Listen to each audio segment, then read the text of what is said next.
Oh, just got back from the Rocky Mountains performing out there. What was the elevation when you're performing? The elevation sucks, dude. Were you concerned about the elevation? Yo, I was dying. Yeah, dude, you could have passed out.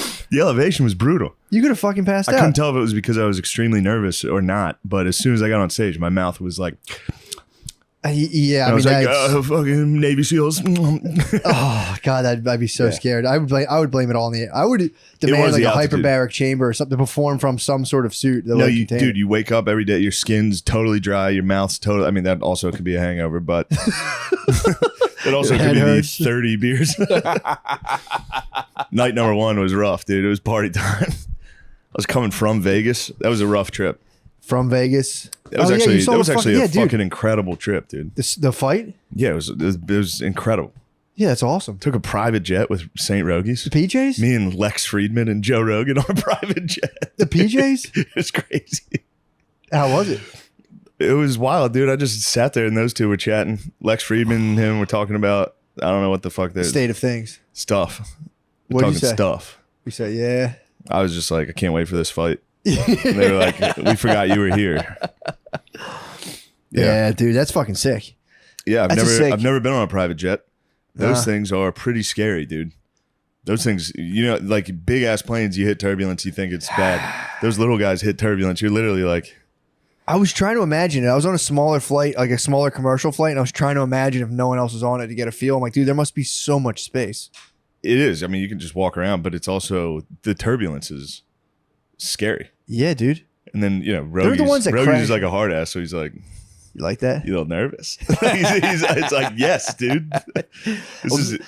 Flying with Rogies is scary. Why? It's like, dude, the CIA is about to dude. The body count is real. Yeah, just a little bomb on this private jet. Yeah, this is how they kill everybody. Private jet crashes. I was just gonna say they crash the most, especially with Lex Friedman. Yeah, dude. Damn, that was a highly crashable PJ. Yeah.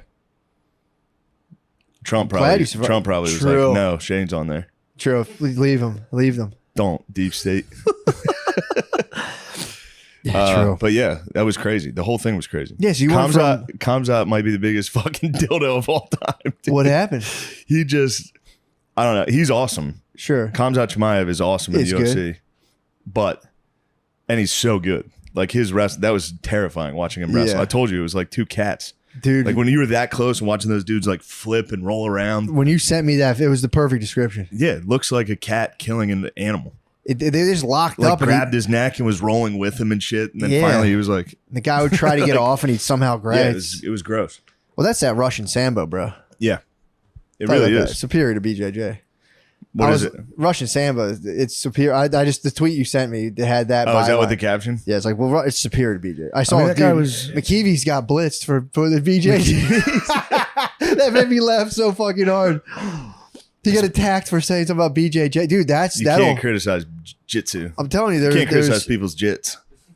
They say you can't like white guys don't have their N word. It's like. BJJ is a close one to get white guys fired off, dude. If somebody's criticizing BJJ's bullshit, you'll get most white guys being like, "What the fuck? What'd you say about jits? What the fuck did you say?" My jits is strong right now. I think you can't call white guys white trash. There is one. What's the one? White. Oh, you say white. Whatchamacallit? For white people? White privilege. That's one that'll white fire privilege white guys will fire. That'll fire white guys up. But you also jits is a quick one. Jits is one of the offshoots. Just being like, jits is fucking gay. Oh, dude. Dudes will be like, 8 out of 10 white guys. Yeah, I'll fucking break your arm right now. It's like, all right, that's gay as shit, dude. You're going to break my arm? That's fucking gay. But when you see it in person, when you see those dudes rolling around, it's truly scary. It's terrifying. As soon as Cumshot fucking grabbed him, as soon as Cumshot grabbed him, it was so scary, dude. He sort of fucking twisted your neck. But he missed weight by like 8 pounds, and everyone was like, "This guy's a fucking asshole." Why'd he do that? But there's a part of me that, like, I see him. You can tell he wants to be liked. Yeah, he seems like he really wants to be liked, but he's trying to be the heel. So he comes out. He's like, "You know what? Well, fuck you guys," and everyone boos him. And he's like, Yeah. Really? Yeah. Why did he miss all that? Wait, how do you do that though? I think his trainer, the guy who was making him cut weight, was like, "You got to stop." Like doctors were like, "You need to stop." Oh, okay. They might have like a different calorie system in fucking Uzbekistan. In fucking And Uzbekistan, where he's from, and Uzbekistan. They might have messed up the math on calories, and they're like, "Oh, we gave him 4 goats. We should have gave him 2." Yeah, he's not 8 pounds over. He's Swedish now. He trains in Sweden. I'm teasing. Don't tease them, dude. Please don't tease them. I don't want him to fucking seek me out and Holy twist my shit. Who'd make me say uncle? How fast do you think he'd make you say uncle? The scariest dude ever. At the weigh-in, he came out and sprinted onto the stage, and I was like, "Holy shit!" He just ran out. Yeah, he ran out from behind the curtain and was like, "Yeah, I'm fat for this fight." Yeah, he's like, "I'm too big for everybody. I crush everyone in Sahalange." That'd be sick if he was just that strong. He tried to cut weight, but he just kept gaining muscle, and it just wasn't his fault. Kind of is. He's like, built weird too. He's like long. Yeah. He's gonna be a problem. I'm about to say, be a real menace for everybody. McKeever on notice, dude. Yo, don't fucking get ready, McKeever. You're about to see a lot of the champs about to be boring as fuck. You're about to watch wrestling matches. Don't you fucking keep BJJ. Although, if he was in defense of Russian Sambo, I'd be like, yeah, I can see that what he was saying. So McKeever tweeted, tapping out shouldn't end a fight. It should end the round. Yeah. And the Jits community was so pissed, dude. I mean, they attacked McKeevy's. It's funny. Sweet. I don't know why. I know he's such a sweetheart. It's funny to think of him getting attacked. He would definitely crab swirl out. He would definitely swirl. Just being like, I'm talking sports, and people be like, "Fuck you, man. Fuck you." Yeah. Oh man, I don't know why. Cool. I giggled. I saw that and I giggled at my house. I said, "That's very funny." Yeah, it was cool. I stayed in Mandalay Bay. Did you? I saw it, dude. I saw where it went down. What floor were you on? I was on the 37th. It was close. I was towards the top. Really? But he had like a huge penthouse thing. Yeah. Anyway, what do you know about that? off camera, top secret guest. Tell me more about the Luxor pyramid you saw. The obelisk. I saw the pyramid. It was a Bud Light pyramid now. Where? I don't know if you know that. The pyramid right next to where the atrocity took place. They put a Bud Light monument? There's a Bud Light pyramid there now. In honor. What the what of all the people that are drinking Bud Light. Wait, what? No, there's just a pyramid that's right next to it. It's Las Vegas. It's like there's a pyramid and a Sphinx. Sphinx right next to it. But Bud Light, sponsored by Bud Light. Now it's got a big Bud Light sign on it. Did they put up any kind of memorial? No, it's a fucking parking lot. What? Yeah. It's just an empty park. Is anyone? I bet they still have concerts there. Yeah, I would think so. Yeah. Who do you think who was the next? If I was at a concert there, I'd be like, the whole time I'd have one eye on that fucking window. True. Who was the next to perform after it all went down? Was that what concert was that? The Country Fest or something? Yeah, it was a country one. There was someone had to have broken the ice. You gotta get a rapper in there. What if it's like I was supposed to say? It's probably like Little Dirk or something. You gotta get Little Dirk. Little Dirk in there to fire the people up. Maybe it's Boosie Badass, dude. Boosie would do it. Like go ahead, fucking shoot down here. Yeah, that's a good boost. True. Dude, I had a fucking absolutely unsettling experience. What happened? I went to the gym. So I'm on a screen time challenge right now. Minimal screen time. Okay. Trying not to use it at all. So I'm going to the gym, no headphones, no music. Oh, that blows. Dude. But I go to a separate room at the gym. They just built it. So usually it's just me in there by myself. And they have a whole set. It's really sick. A whole setup. A girl walked in. I go, fuck. So I'm like, whatever, no big deal. We start working out, and all I could hear was... I like those jeans. Thank you, bro. Thank you. You got like Civil War pants on. It's a good look, dude. I've been slimming, dude. Yeah, you're so skinny. I've been slimming. I'm at the gym, so all I can hear is my own heavy breathing. You can hold those pants up soon. I might be Jared. From Subway. I might start touching. I'm trying to get skinny enough to touch. That's so skinny. Yeah, dude, I'm fucking... You're not going to be able to tuck boners. Huh? You better take it easy on those bull testicle pills. They might pop, dude. I'm telling you, I'm fucking... That's probably what stretched your trousers out. You tucked a boner. I was straight brick, dude. Yeah. I was fucking brick. No, my woman's noticed the difference, but go ahead. Really? Oh, she's noticed. My woman has. I haven't shown it to her yet, but I'm going to tell her about it. Be like, the reason I'm so bricked up. I was getting bull hard. testicle pills. I was getting hard as hell. Dude, I was cupping her. You get like hairy ears or something. I was cuddling her last. She's like, thanks for cuddling me last night. I was like, I was trying to rub my boner on you, but yeah, no problem anytime. But dude, so you're at the gymnasium. I'm at the gym. I'm dead at the silent gym. Workout. Dead silent. All I hear is my breathing. No problem. Yeah. Then a girl enters. Thank God she had headphones, but all I could hear was me like, ugh, and then she'd be like, ugh. Dude, it was the audio track of us having sex, basically. That's pretty awesome. That only I was listening to, and she was listening to like, whatever music, she was like Katy Perry or whatever. But I was sitting there, dude. How did you feel? I felt kind of like I was invasive. I was so happy she had headphones, but the whole time I'd just be like, ugh, and I hear like, ugh. Yeah. It was just like right in my fucking ears. It was a small space. It's pretty sweet. 30 minutes. It was pretty rough. I told Brittany about it. Yeah. I'm on total, absolute honesty. Complete honesty. Like Brittany had like a lightly sexual experience with a stranger. You probably should stop doing that. No, I have to tell her.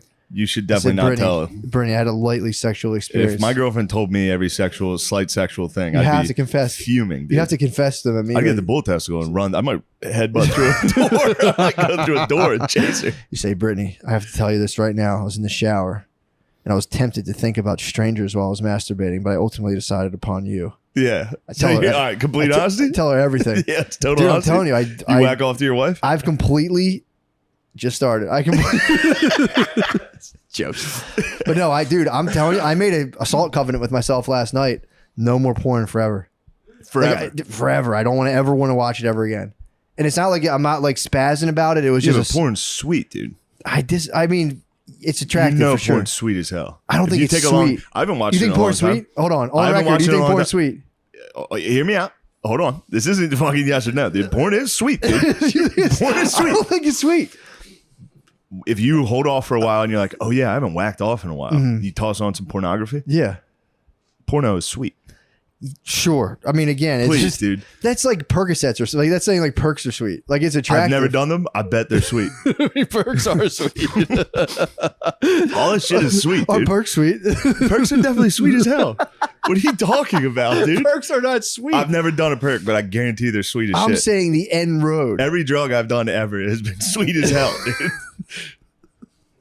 There's never been a time I didn't get fucked up that I wasn't like, that was fucking not sweet. Percocets are sweet. Cocaine's sweet as shit while you're doing it. You think so? Afterwards, yeah, but I'm talking about the end. I'm thinking about end road. No. So here's pornography is sweet while you're doing it. Yeah, but maybe when you're done, as soon as you crumb and you see what you're watching, right. Okay, it chills. So say this is a fair point, and I do say that now. Say you walked up and you found your dad's phone open with the porn he was watching. How fucking sweet is that? I'd literally walk over to him and go, you're going that to his butt. What the hell are you watching? Son, fat son stuck. Dad plows fat, obnoxious son in his throat. Just a dude pausing the game, football highlights. Yeah. Oh shit! I'm stuck in the recliner. Come here, son. Dude, if you found out your dad was whacking off to you, you're telling me that's sweet. Your dad whacking off to you being stuck. Or like some weird chem sex where you come home, you've had too many Bud Lights. Like, my dad would rape me if my dad was date raping me. Well, it doesn't count. It's a porno, so it doesn't count. They do those all the time. Or like you were rolling. Did you ever get to those porn holes? Like couples were on ecstasy? No, that's sweet though. Pretty sick. That sounds sweet as hell. It's pretty tight, but it sucks. It's like it's always lit under like weird black lights because you're like, they're like, is this legit? And you see the lighting setup, and you're like, probably, yeah, probably.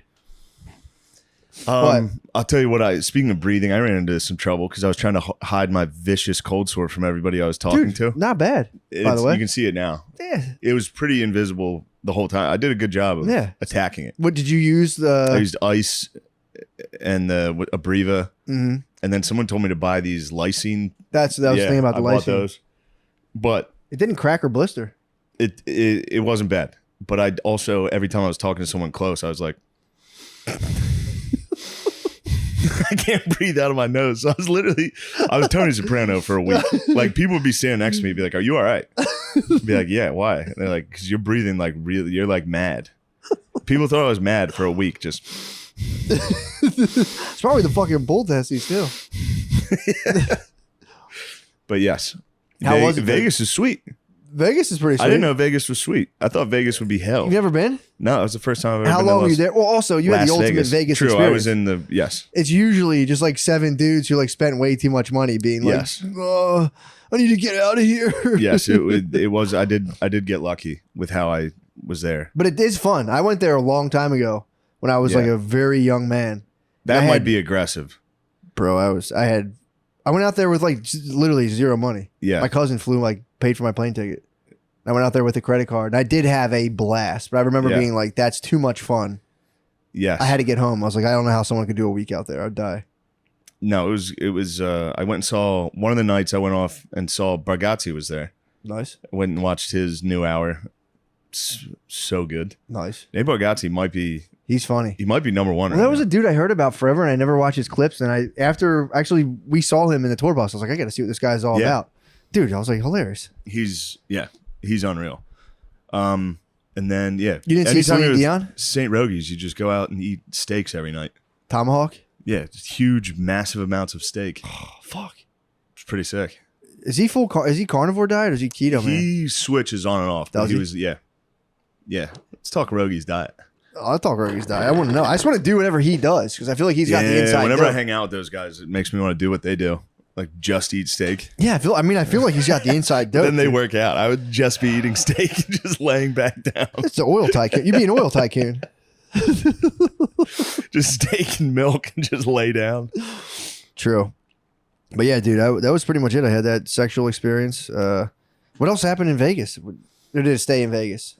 I mean, obviously it stays in Vegas. What happens there does stay there. True. I don't know. I tried to gamble. My bank wouldn't allow me. I was like, I want to put $10,000 on Nate, which it was going to hit. I knew it was going to hit. I only put like $400. Real fucking bummer. Still won.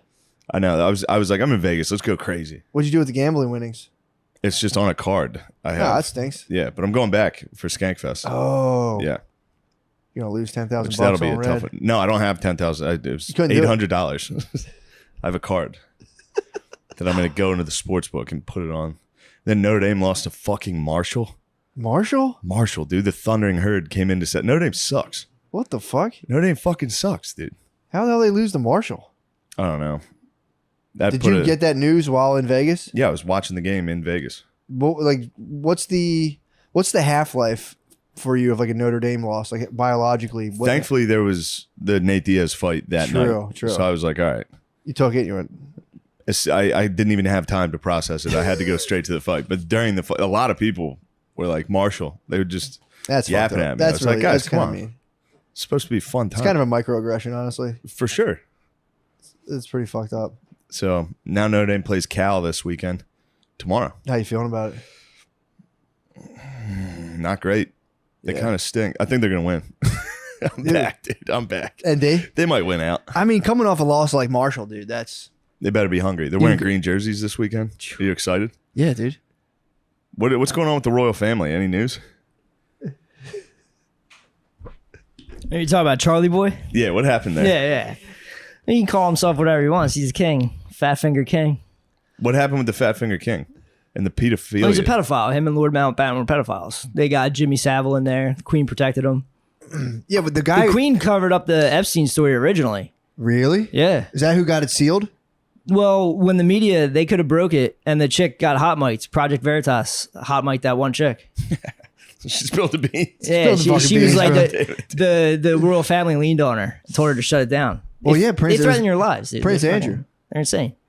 Yeah, Prince Andrew's the number 2 now. Does it actually affect anything that the Queen died? Because I've heard a lot of people being like, "Oh man, this is the worst time for her to die right now." I don't know. It's just so she weird. Doesn't do anything. I thought she was like a Chuck E. Cheese. It robot. It's absolutely a Chuck E. Cheese. Dude, there's people being like, "This is not a good time for her to die." Huh? She disappeared a bunch of kids in Canada once. True. Yeah. I didn't know that. Yeah. What happened? Just a bunch of. I think they were Indian kids. Really? Oh, really? Yeah. They were under her dominion. Yes. Yeah, Canada's theirs. Oh, yeah, dude. So is Australia. Oh, yeah. It's the Commonwealth. Yeah, it's fucked up. So, yeah, so you were saying the pedo Prince Andrew, he can come back into the fold now? Well, if Charlie Boy goes down and he needs somebody to like be his number 2, Prince Andrew's back on the table.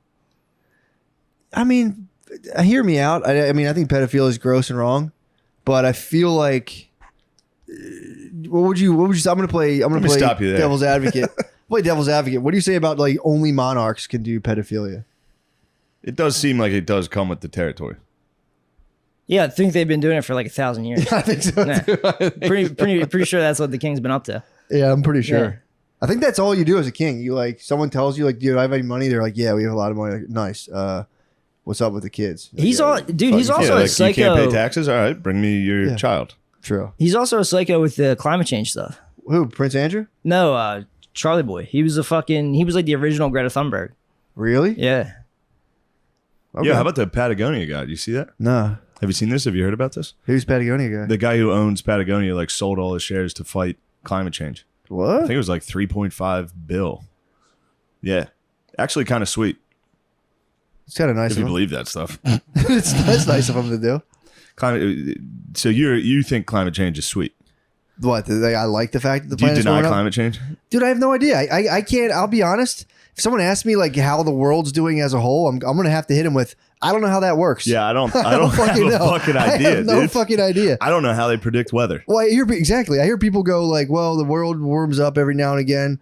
I believe that, and people are like, bro, it's not. I've never been this warm. And I'm like, yeah, I only have maybe 4 years of actually paying attention to the weather under my belt collectively. So I'm like, I don't fucking know. I forget every year. I feel like I literally forget what winter and summer are like. Winters are warmer annually. I remember winters. I remember getting way more icy blasts as like the blizzard of 90. Don't get me started on the blizzard of 93. How nice was that blizzard? Bro, the blizzard of 93 was probably my favorite blizzard by That's far. so sweet. Dude, ice blizzard, dude. I remember walking up a hill. Actually, I fell and hit my head really hard. But but yeah, I don't know. People ask, There was a bro, drift against our house that was like as tall as our fucking second story. fuck, It dude. was so exciting. Fuck. Yeah, I was very excited as a young man. Yeah, the blizzard. I remember walking alone through it, being like, does it get any better than this? No, once you stop going to school though, snow fucking sucks. Yeah. It becomes Actually, while it's snowing, it is sweet. yeah. Little snow day. You lock yourself in. It's kind of nice. But then And now I it comes- use that as an excuse. I'm like, all right, can't do anything. Let's start drinking. I fucked Then up. you black out and 6 Yeah. p.m. and you wake up. It's can't leave Just the like a house. Weird, slushy, You get in a shitty world. scream fight with your girlfriend in a blizzard. Yeah, I fucked up. I got my first snowstorm last year with Maya, and I like brought her out to a full sledding experience, not knowing that like 1.5-year-olds get cold quick. And dude, I kept I her would out. have never known that. I didn't know that. Brittany's like, I'm like, dude, they'll be fine. If I'm fine, she's fine. We like, dude, she had like baby like bullshit winter gear, so like we were out sledding, and she came back in, like, dude, her like palms are like she was red. She hit the bathtub, and she was so cold the hot water hurt her. Oh, she was, God. yeah, I fucked up. That was my bad. I fucked up. I'll own that. So I'm still working on that. People are like, what's your take on climate change? I'm like, bro, I don't know. I'm figuring out babies. I'm working babies' body temperatures, dude. I can't go for the planet. Who would have known? But yeah, I mean, could people use that for a nasty agenda? Maybe. I don't know. Who knows? But it's like, I don't fucking know. I don't fucking know, dude. All I know is I'm trying to get fucking ripped right now and take all my supplements, dude. Yeah. We keep getting sponsors sending us supplements. Dude, It's pretty fun. I'm whacked out right now. I told you I had a fucking panic attack, dude. Oh, yeah. Tell me. You hit the wall, dude. I hit the wall. Yeah. You thought it was just me, that you can't combine the micros and the weed. Bro, I did it one time at a dance and I had to fucking run off the dance floor. Mid dance floor, I froze. I was like, ugh. I get like this. It was like a wave. It's just like it's like a, you know, how they say like smoking DMT is like all of a sudden you're tripping in 2 seconds. Yeah. That's what my shit was. I get like, it's like a pulse of you're instantly in a panic attack in 4 seconds, and it just goes whomp and comes over you in one moment, dude. And I got hit with those. Literally, we're talking. I'm like, all right, I'm feeling kind of weird. I'm taking all these. I'm gonna just munch and supplements, and you're supposed to these certain kind. They're like you can stack them with microdosing. I haven't microdosing forever. I'm like, I'll throw that back in the ring. Munching a microdose, munching the subs, and I have a fucking keg of weed juice in my office, so I'm fucking like pounding that stuff. God damn. Just chugging that because I kept being like, maybe I transcended my anxiety. I was like, I might be over it.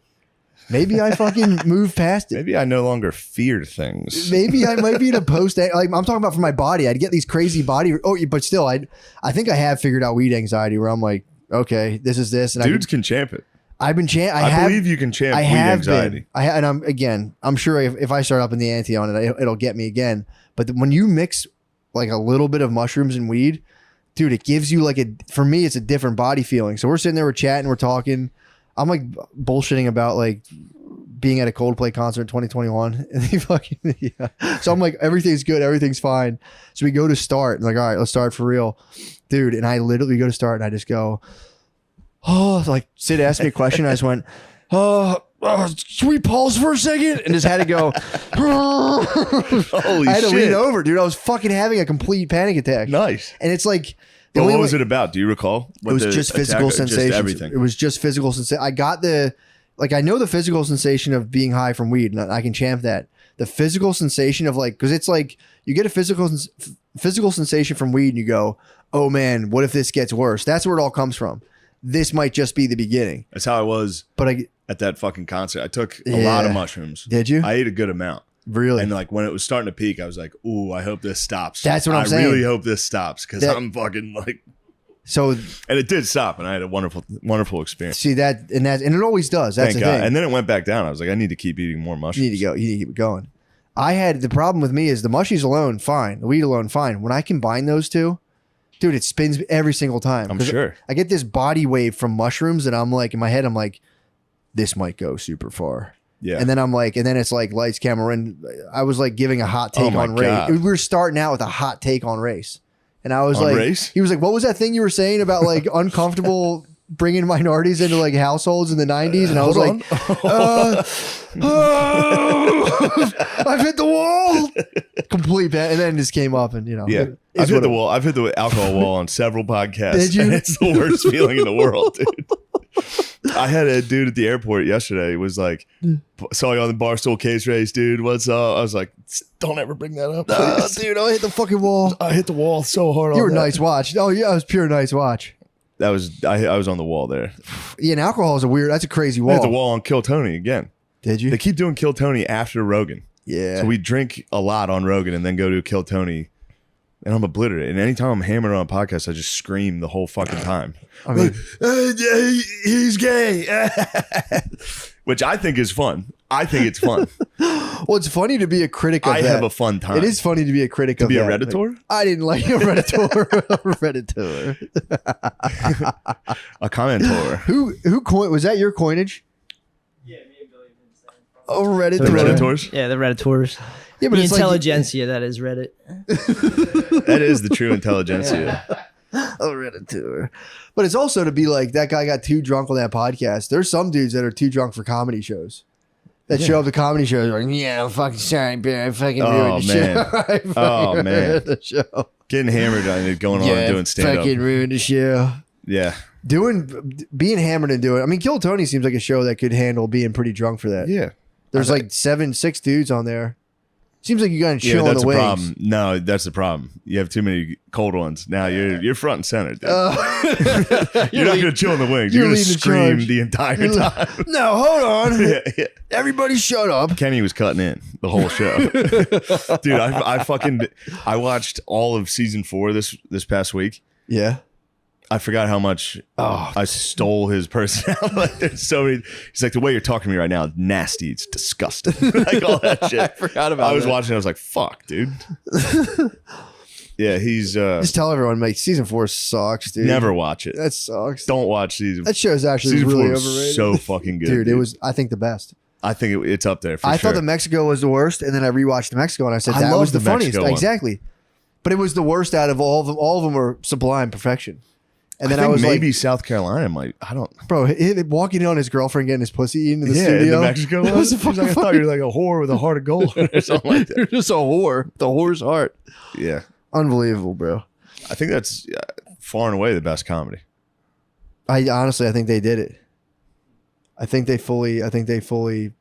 That's it. That's the gold standard. Stevie, it's unbelievable, Bro. I was watching the show. I was like, this is fucking crazy. This is the best show of all time. It's literally the gold standard. It came. It's so good. It came, and everyone went, okay, it's as funny as a thing can get.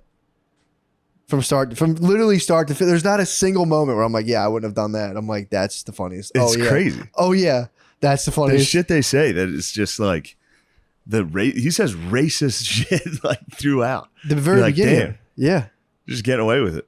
playing It's fun kid. stuff. It is fun. But yes, Denver was sick. Colorado was sick. Yeah. Red Rocks was pretty cool. Mushrooms. It sucks when you do nothing, when you do super cool stuff. As I understand, you have slight trepidation to talk about. Talking about it? Yeah. It's like, I took a private jet and sat front row at the UFC fight. That's not funny. Yeah, the Redditors will be like, he's changed. Yeah, maybe I have, pussies. But no, here's what happened. It is the whole point of life to change and develop. So we did Red Rocks the night before. Yeah. Somebody hit me. Whoa. We just have podcast gadgets. Yeah. Whoa, dude, you're gonna hit the wall. Who, me? You're gonna slam it. As long as I don't have the microdoses. Little Dale Earnhardt, dude. I'm going 2.3 volts. This is liquid live resin, so I want to keep the volts a little lower. Okay. If that's okay with you. If I were you, I don't know if you might want me to blast at 4 volts, but this is liquid live resin, so I should probably blast at on liquid live resin. Yeah. I might burn the card. Okay, don't burn it. Don't. Oh. I'll go up to 3.5 for you. See what's up. Yeah, bro. Taking myself back down to 2. Hold on. So we did the Red Rock show, and dude,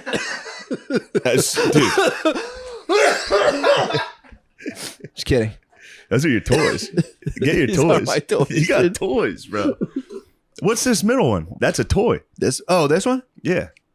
This is the Tombstone. That's a double. I'm not fucking hitting that.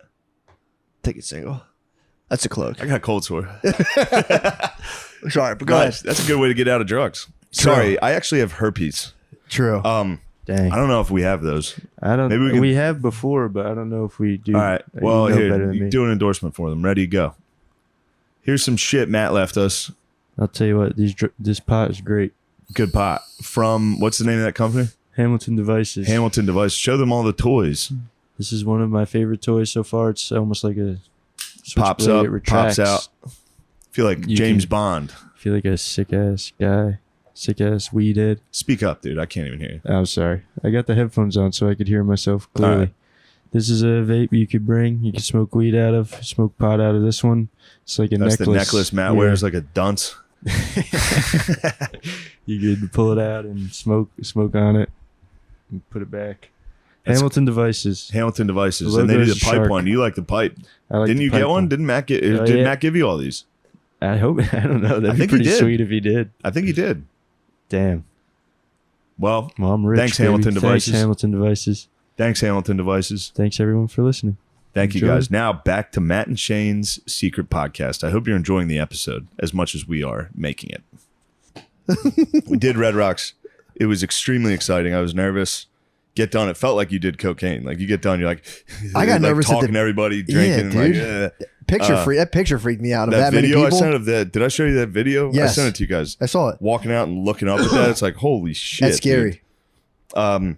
But then the next night, we had to go to see Bert's favorite band, Wilco. Yeah. Which Bert's the fucking the best dude. Yeah. So I wasn't gonna tell him how bad Wilco fucking stinks. Like I was like, God damn. You did the right thing. If someone brought you to a concert, that would put me in. I'd be so mad at That someone. would spin me out. If dude. I brought someone to a concert and they're like, this stinks. sucks. This sucks. I'm I don't not wanna-" having fun. Like, what the fuck? It was awesome. We took a fucking party bus. I would like very like surreptitiously go find security and be like, yo, get this guy out. And like never, yeah. I would never tell you Yes. because I couldn't face you and tell you, but I'd quietly be like, yo, this guy just fucking said something terrible to me. Yeah, Please get rid of him. Get him out of here. Yeah. I would be so fucked up. Yeah, if you took someone to a concert and they're like, "This, your taste in music sucks," I'd be like, "You suck, And you're just dude. front What and the center. fuck? I got you tickets and a ride here." I know. No, you did the right thing. So I did keep it quiet, but the mushrooms did take over, and I was pretty vocal.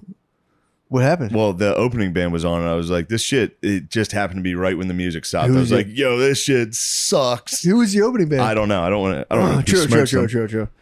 But as soon as I said it, this girl turned around that was in front of me, and I was like, "Oh fuck, she's gonna tell me to fuck off." I was like, "I'm so sorry, I'm so sorry," and she was like, "No, for real, this shit sucks." And the dude turned around, and was like, "This shit sucks." I was like, "Nice, everyone's in agreement." That's good. But yeah, it was really funny to take a lot of mushrooms and watch 10,000 dudes dressed like hikers. Like it was just like I hate to be the guy that's like, this is white, like white shit. Yeah. That was the whitest thing I've ever seen in my life. Yeah. Wilco at Red Rocks, all white dudes, All in white Colorado dudes. too. In Denver, yeah, everyone just standing there going, Yeah. 10,000 dudes. You look up, they're all going.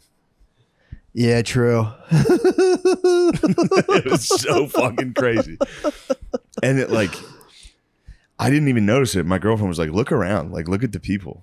And as soon as I started looking around, I was like, holy shit, this is the corniest thing I've ever seen in my life. But then you'd watch it and I'd get into it and I'd be like, damn, these guys are good. Yeah. They're good at what they're doing. Yeah, I like Wilco. But it's still gay. Yeah, I think it'd be tough with a bunch. I mean, you'd be at an NPR function basically. Yeah. Inadvertently. That's what it would feel like. And dude, it's just so funny to be on mushrooms and be like, I'm not with Wilco. You'd think they'd get you. Yeah. Oh, you think they'd get you. That you'd think there'd be moments, but nah, but the gear, yeah, everyone dressed exactly the same, being like, that fucks me up. Yeah. So I went and hung out by the bathrooms pretty much the entire time. Just sat there like, whoa, dude, fuck. You might be the funniest dude ever. Just sit at a Wilco concert on mushrooms, quietly tripping, being like, this is gay. But I can't tell my friend. It was so gay. That's so fucking funny. And I don't want to hurt my friend's feelings, but this concert is so fucking gay. You have no idea. If you saw this concert, you'd be like, yo. No, I can imagine, honestly. And they were fucking good at it. They were good at playing guitar. It was cool to watch a guy play guitar. Yeah. But then they'd be like, what are they jamming about?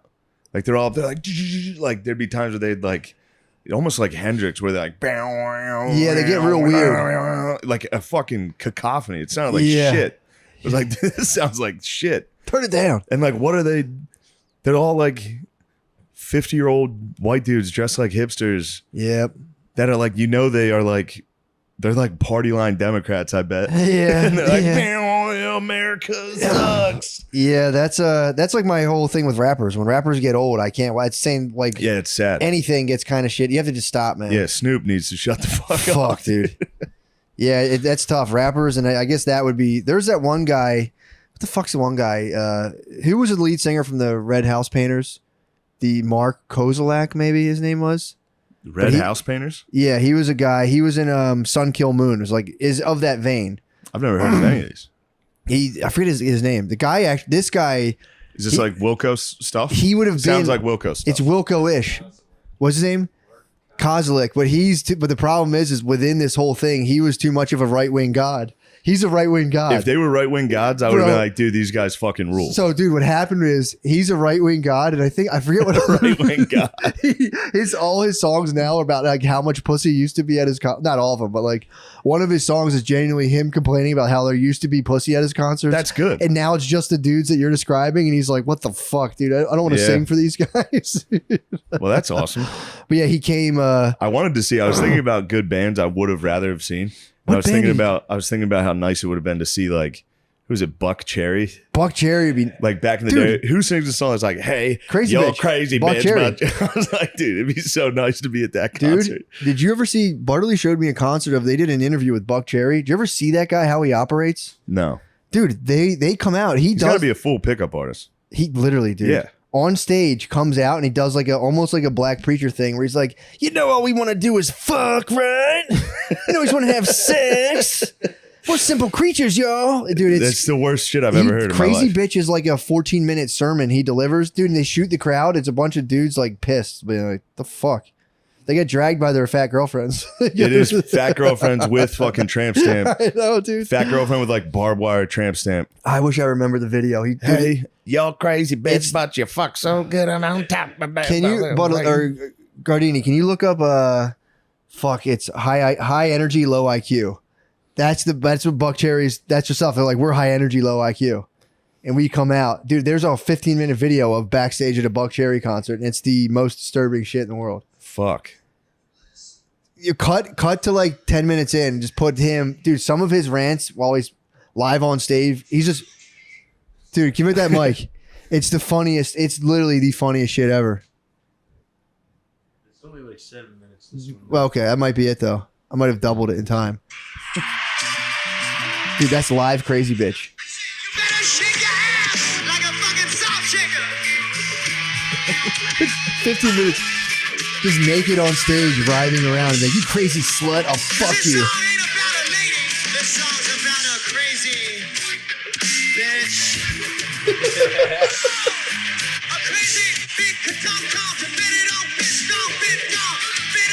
That's all. While I was there at Wilco, I was like, I wish I was. I'd like that would be more entertaining. That would be more fun to see a fucking dude doing that. I'd be like, It's true. yeah. Although, dude, for some reason the crowd seemed not pleased. They're like, How could you be pleased? because he was like, "You fucking whores, you dirty Yeah. sluts," and all there with their like girlfriends were like, I want to fuck all. Yeah, that would be. I'd be annoyed, especially if my girlfriend was like, "Yeah," I'd be like, "Ew, what's wrong with you?" And he's fucking sweating and writhing. Although, to be fair, I think you're right about that. You want full front man, like lizard man energy. Yeah, Full I wanna front see the man. Lizard King. You paid. You're at the I front want to see a row. right wing god. Yeah, exactly. A right wing god would make me. It would please me greatly to see a dude up there like. See what they're doing with these immigrants, shipping them up to Martha's Vineyard. Clapton was a right wing god, got busted. He took it too far. What he got recently busted, right? Well, he got recently busted, but it happened back vax? in like 1960 or 1970. He came out and was like, "England's a white country. Fuck all these Jamaicans."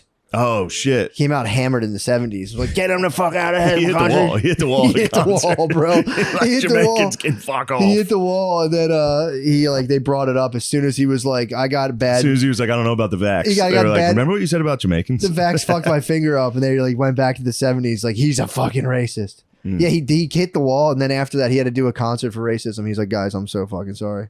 England's for everybody. Free free Prince Andrew." Yeah, it was an extremely nice trip I had though. Yeah, it was good. Yeah, the party, dude. What's better than a fucking party bus? Literally, So fun. Literally nothing, dude. It's so fun. Literally nothing. Yeah. Last time I was on a party bus, we were smoking a ton of weed on it, and a guy stopped and was like, "Yo, I got a bunch of fucking guns on here, dude." We were going hunting too. He's like, "Bro, we got to go." Wait, you through were going hunting? Oh, he was like, they were going skeet shooting. Excuse me. Okay. So it was they were going shooting the guns, but we went Was to it a a toll bachelor booth. party?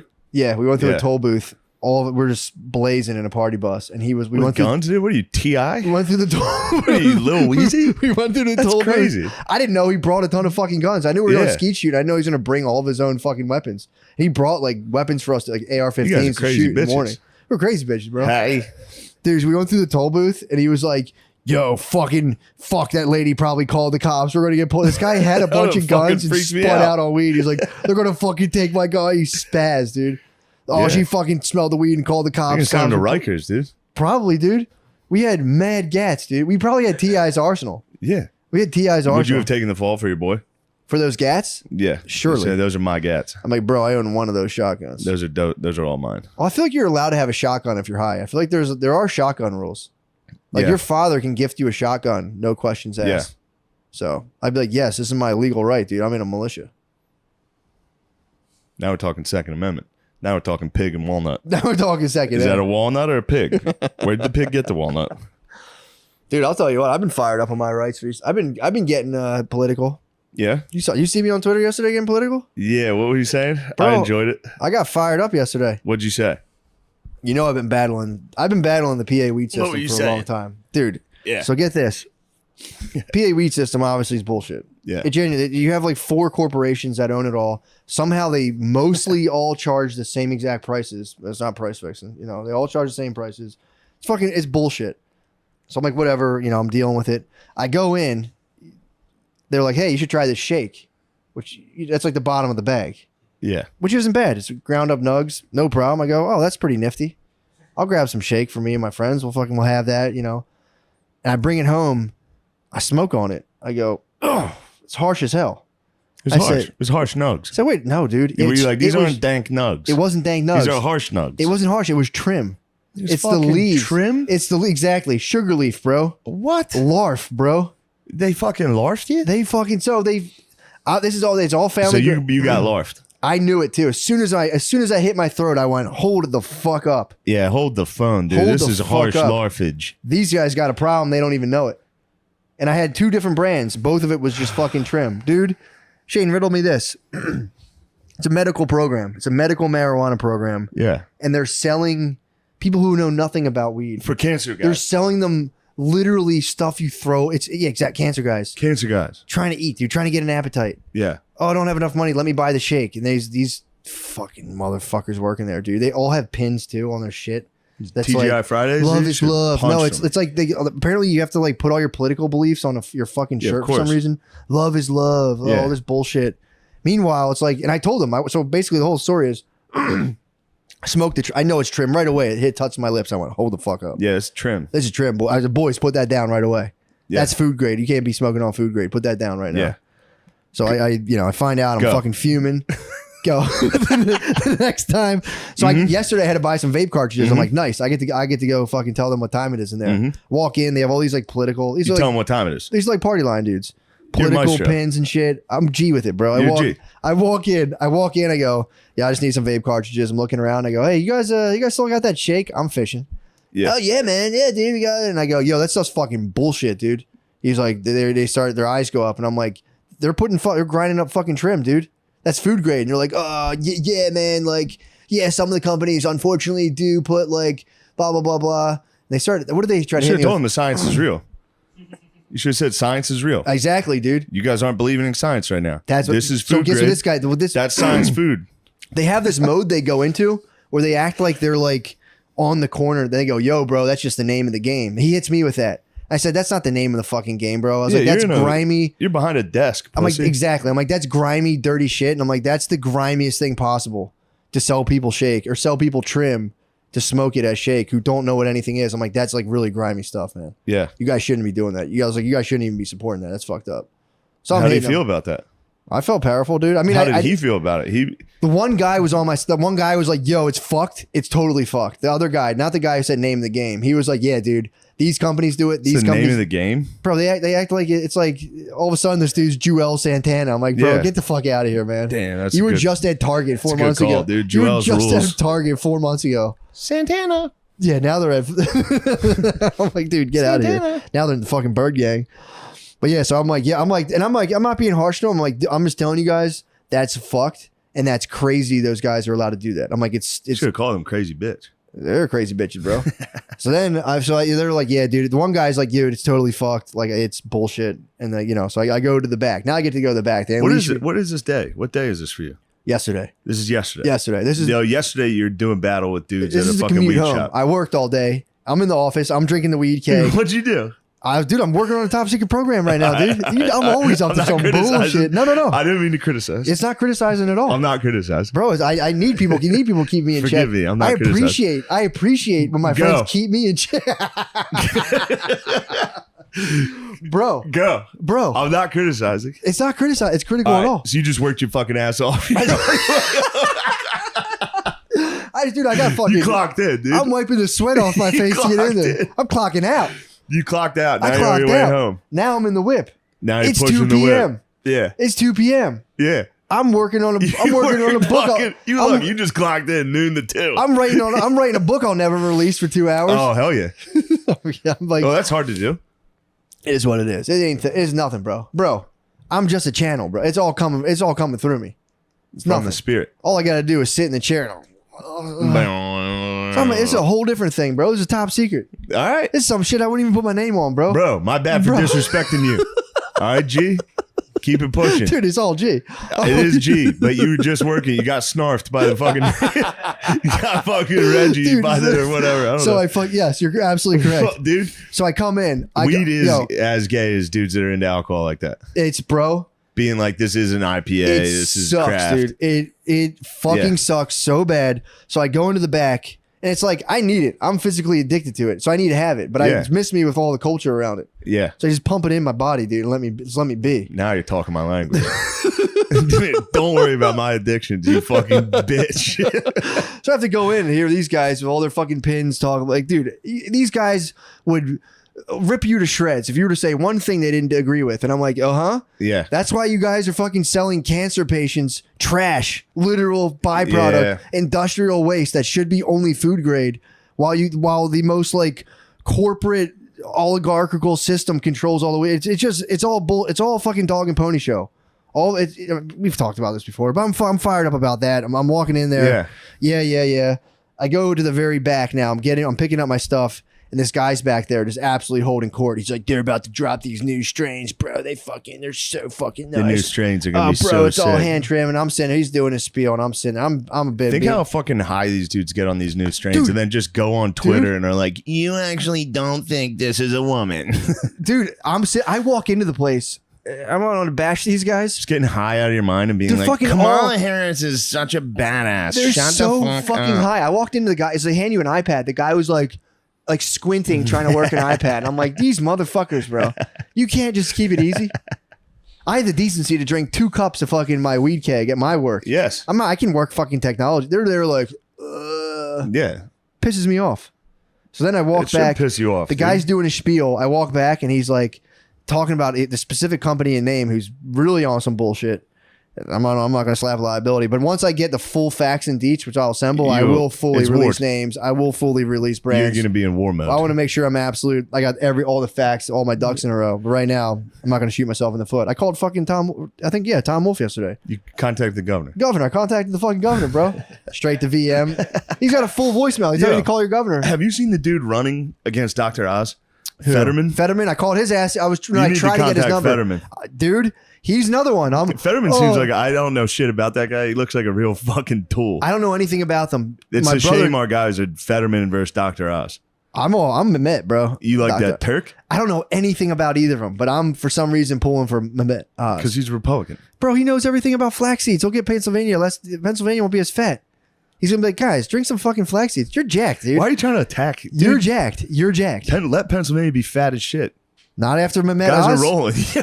Dude, if Doctor. Let Pennsylvania be fat, having fun, dude. No, dude. It's fun time. No. You want us to look like Colorado? I was just there. It's gay as it gets. I want dude. everyone. No, that's I skinny was in fat. That's Colorado. Euro bullshit. That's skinny That's fat. fucking skinny Skinny fat. dorks, dude. I want everyone to look like John the Baptist. Just fucking emaciated and ripped, dude. And fucking scraggly. But yeah, so thirsty. see, I went to the back basically. fucking workout. I let the guy do a spiel and I just went, nice. And I was like, yo, is that he's talking about the hand trimmed nugs that are coming out. I'm like, they should be hand trimmed anyway. But I'm like, yeah, dude, they do that shake too. How do you like that? He's like, oh yeah, they do. I was like, that stuff's fucking bull. I set up a trap. That was my bad. I should have done Yeah. that. I was like, that stuff's fucking bullshit. And I started going on my rant. That You was said the a guy. hippie trap. I did. Called I a said hippie. said a bit of a hippie trap on him. And he was like, well, dude, you know what LARF is? He tried to start next leveling He tried to hit weed you with knowledge. I LARF. said, bro, I know what the fuck LARF is, bro. It's Yeah. at the bottom of plants. It's like this shit that's like too scraggly. I said, bro, I know what LARF is. You can't grind that up and you can't grind up fucking You sugar might be leaves. Mr. Marsh.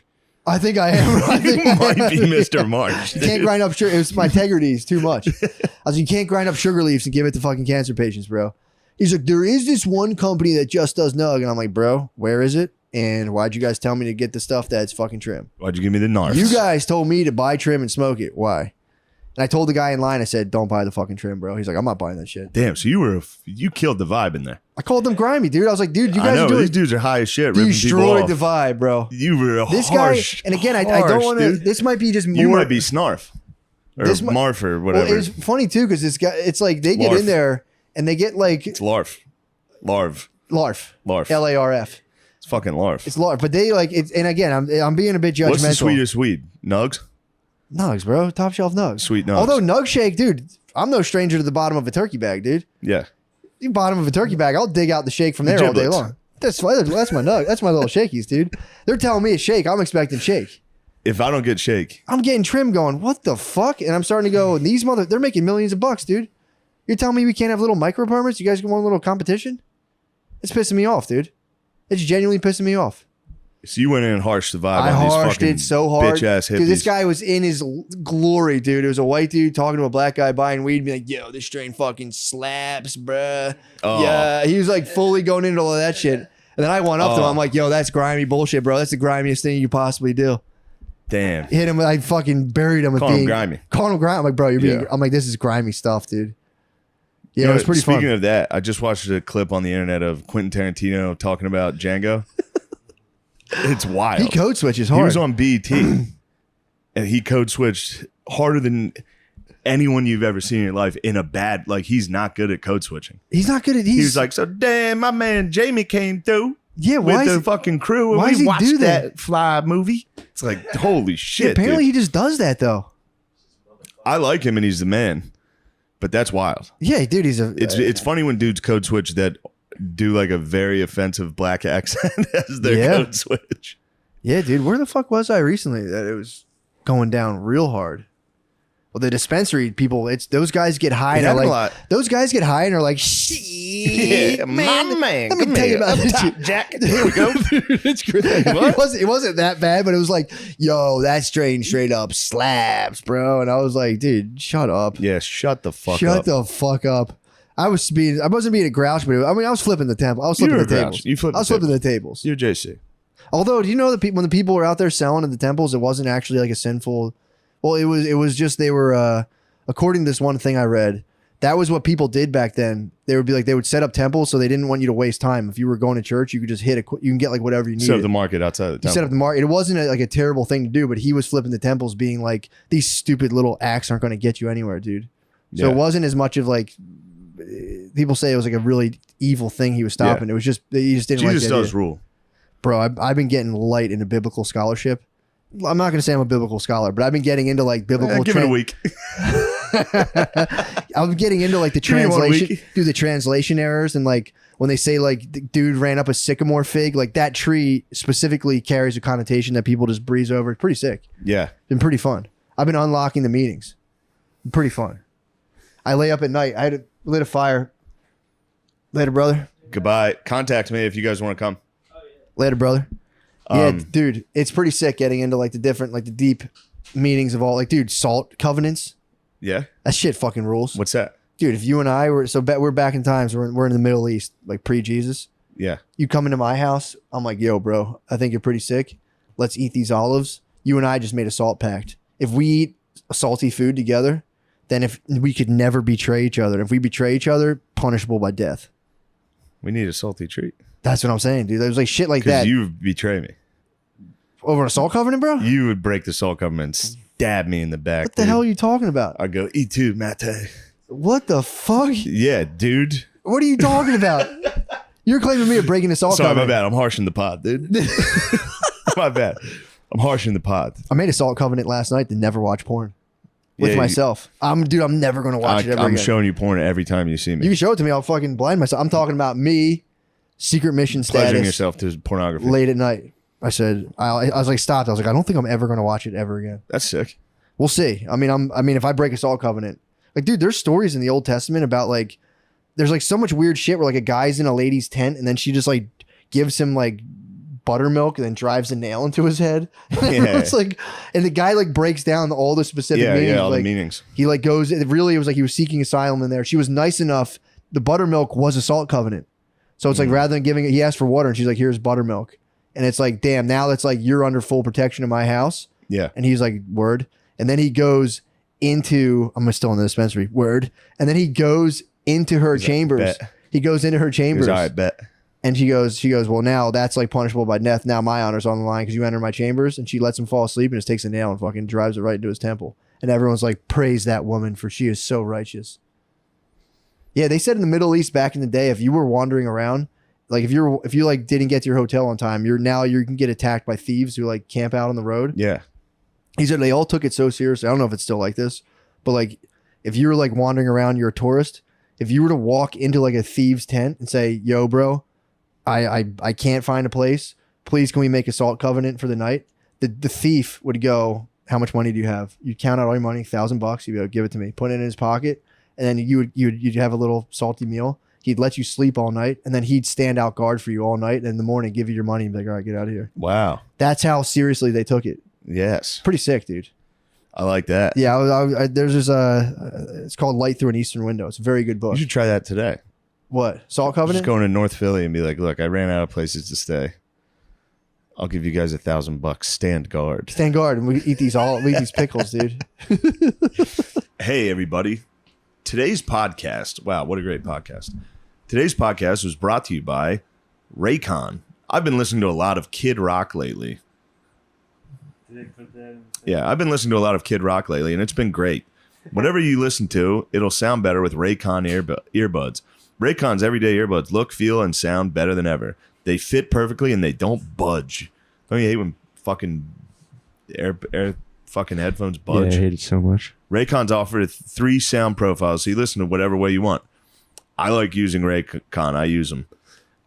Get the same quality audio as other premium audio brands at half the price. With wireless charging, Raycons give you up to 8 hours of playtime. Now that's nice. 8 hours of playtime. My girlfriend knows about 8 hours of playtime. Go to buyraycon.com/drenched15 today to get 15% off your Raycon order. That's buyraycon.com/drenched15. Not just regular drenched. It's drenched 15 now to score 15% off. Buyraycon.com/drenched15. Thank you. All right. Guys, the NFL's opening weekend was action-packed, and it's just getting started. Get ready for week 2 week 3 now. Week 2. It's about to happen. With DraftKings Sportsbook, an official betting partner of the NFL. Don't you want the official one? The official partner? No phony. None of those fucking unofficial partners. This week, new customers can bet just $5 on any football game and get $200 in free bets instantly. That's a good deal. That's fucking crazy. Want more action? Check out DraftKings Early Win Promotion. This Sunday, bet on any NFL team to win, and if your team leads by 10 at any point during the game, you get paid instantly, even if your team loses. That's fucking nice. Mm-hmm.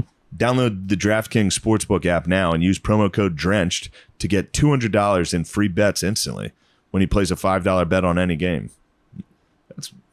You'd be a fool not to do it. This is actually, I'm going to do this. Yeah. So again, that's code DRENCHED. Only at DraftKings Sportsbook, an official betting partner of the NFL. Minimum age and eligibility restrictions apply. See show's notes for details. Am I supposed to do that? DraftKings, now go win some money. What a fucking catchphrase. Yep. DraftKings, now go win some money. Drenched 15. No, that's just regular drenched. Regular DraftKings is drenched. regular drenched. Not 15. Guys, smooth sack summer is coming to an end, boys. Say hello to smooth ball fall. Manscaped is now I'll tell you what, I could use some Manscaped. My pubes are out of control right now. You got a lawnmower. I do have some, and I'm going to use it probably tonight. I'm sorry, honey. My pubes have been out of control, and it's something my girlfriend's had to deal with. Mine aren't so good either, honestly. Your pubes, you're a hairy guy. Yep. Your ass must be so hairy. It's disgusting. Yeah. Manscaped is making sure you have everything you need to stay fresh below the equator. All right?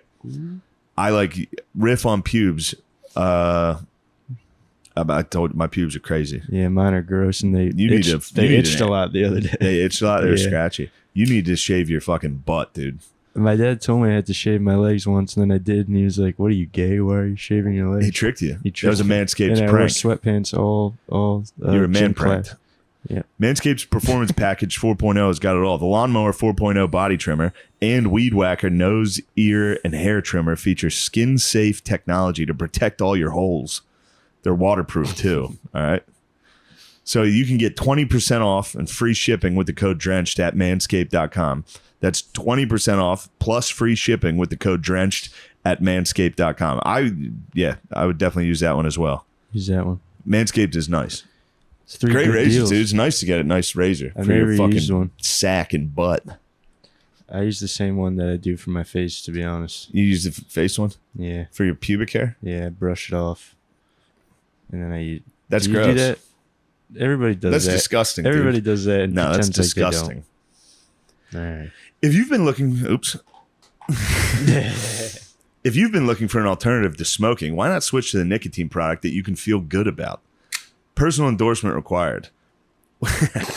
Why do you like Lucy gum? What flavor? I don't like the gum. I like the pouches. I'm a pouch man. And I like citrus because I'm addicted to citrus skull and I get that fruity fucking flavor.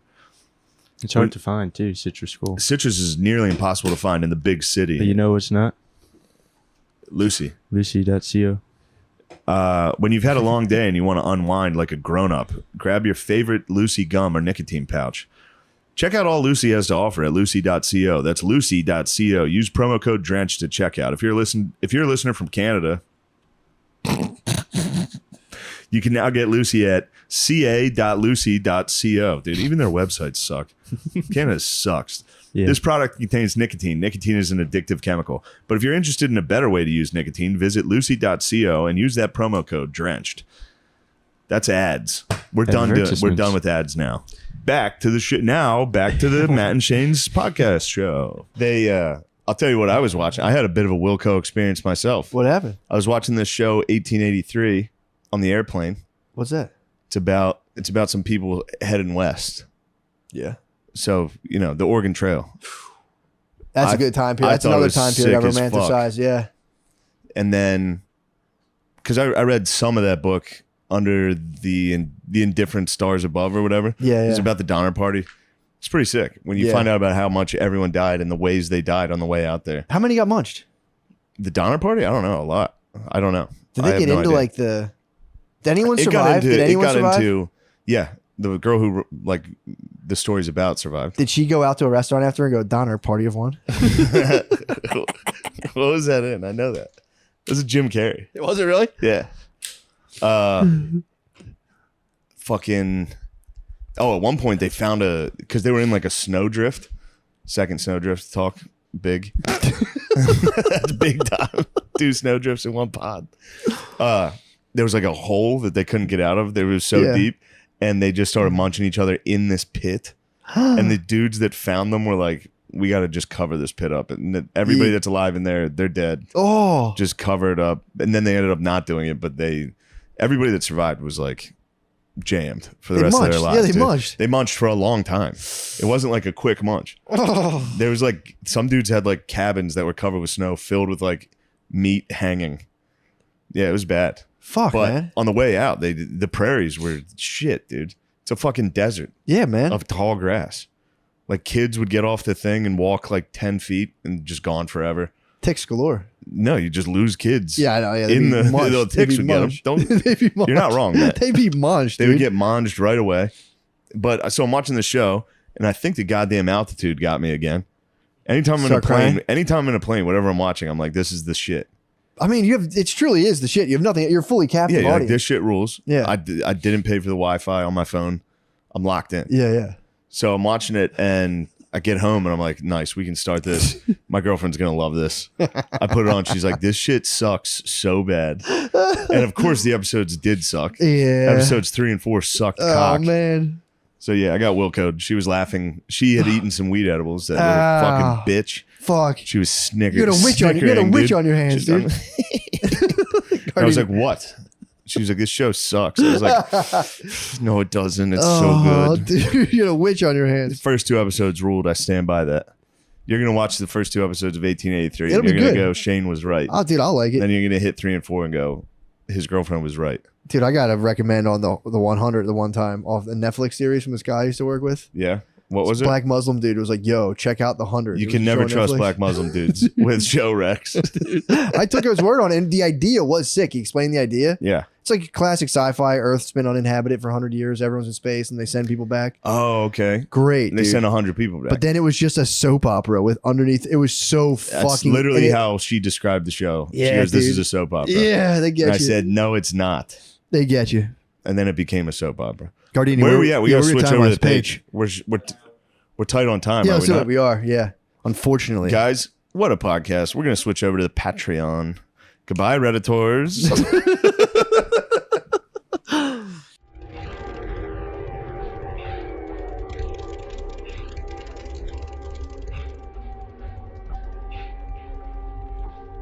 Wild Wild West. Dr. Peter Attia, dude, thank you for coming. Thank you for doing this. Thank you for doing this. I'm really pumped. I read your book, so I'm kind of familiar with thank your you so stuff, much. and I kind of like what you're about. Thanks for having me. Thanks for doing the podcast. And I guess I'll give you an introduction and correct me if I'm wrong. You were a medical doctor and you did cancer surgery, right?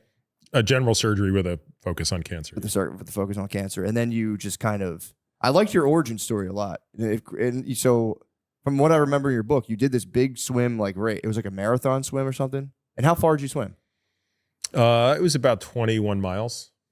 That's insane. So you did a 21-mile swim, and then, if I remember correctly, you were eating a cheeseburger in celebration. And your wife, actually, that was a slightly longer swim. But yes. Now I know the story you're talking about. Okay. Yeah, that honestly, dude, that made me laugh so hard that you did like a what? I think that was like 25 miles or something. 25-mile swim. You go out to have a cheeseburger and I believe a Coca-Cola. Yeah. And your wife more or less was like, "You're fat." Yeah. Dude, that's the best. And then it launched you, and then you just got the ultimate revenge and started like a super successful business. How do you feel about She was that? very sweet. She said, she didn't say you're fat. She goes, you need to work on being less, not thin. That's worse though. It's I'd so rather good. someone be like, you fat ass, and be like, you need to be less not thin. But you just swam 25 miles. Yeah. Well, That's wonderful though. That is good though to have a woman to push you to those heights. Because then is that really like the genesis of you kind of branching out into like? I had actually already left medicine at that point. I had been out of medicine for 3 years. I was working at that time. God, what was I doing? I was working at an energy company, I think, or maybe I was in finance or something. I was like, I had nothing to do with medicine. But that was right around the time my daughter was born as well. And so I think that was kind of the 1-2 punch. It was sort of my daughter's born. And then I'm realizing actually like I'm not that healthy. Yeah. Even though I exercise a lot, I'm actually not that healthy. And that those two things were what kind of got me to be pretty obsessed with just trying to figure out how to not die prematurely. The kids do that. I have a 2 and a 4-year-old, and that really kind of. I actually thought you'll find this interesting. I thought I was healthy. I was doing the all these apps. Like I did the one where you like mail your poop and all that stuff, and I did that. They came back like, dude, you're like 6 years younger biologically. I was like, this is awesome. I had the Aura thing. I had that going on, telling me I'm 7 years younger than my age. And then I took a blood panel. Dude, I'm like pre-diabetic. Yeah, exactly. I was like, what the fuck, man? It was like, I thought I was like killing it. And I got it back and it was like, I literally just found out 2 days ago. So this timing couldn't be more perfect. My what is it, A1C, I think it was? My A1C is like 5.7, which was like, but I did eat 2 bites of a pancake before my blood work, which you're not supposed to do. Shouldn't impact the A1C. Damn though. it, dude. I was fucking hoping that was the answer. Yeah, so that is kind of crazy because and again, I don't, I'm not the definition of fitness, but I'm not like, I thought I had the almost type 2 diabetes. Well, it takes a while. Like no one wakes up diabetic, but also most people don't recognize that it's a 10-year journey for most people. Really? To get there, yeah. So what? I have like four more years of pre-diabetes. No, I mean, I think that's impossible to predict for any one person, but we definitely know the disease is so much more complicated than people, I think, historically have thought of it. People have historically said, well, I mean, type 2 diabetes is your pancreas can't make enough insulin, you can't get enough glucose out of your blood into the muscles, and eventually we just cut off some arbitrary number. We just say once you reach a certain level of blood glucose, then you have type 2 diabetes. But, to me, that's just not a great way to think about it. I think of it as a continuum and a spectrum. And pre-diabetes is a step along the way, but we also know that the lower your blood sugar, the better. So 5.7 is better than 5.8 is better than 5.9. But even though we would call you quote unquote normal at 5.6, I would argue 5 is much better than 5.6. Gotcha. I see what you're saying. Yeah. It was like for real jolt because I was like dancing in the end zone on my wife because she is her biological age and I'm not rubbing it in, but it was like whatever. And I was like, I'm like 5 years older than her, so I was like her peer biologically. And I was laughing, I was these biologic clocks things are such a scam. It is incredible. Well, dude, I love mine it. went No, down.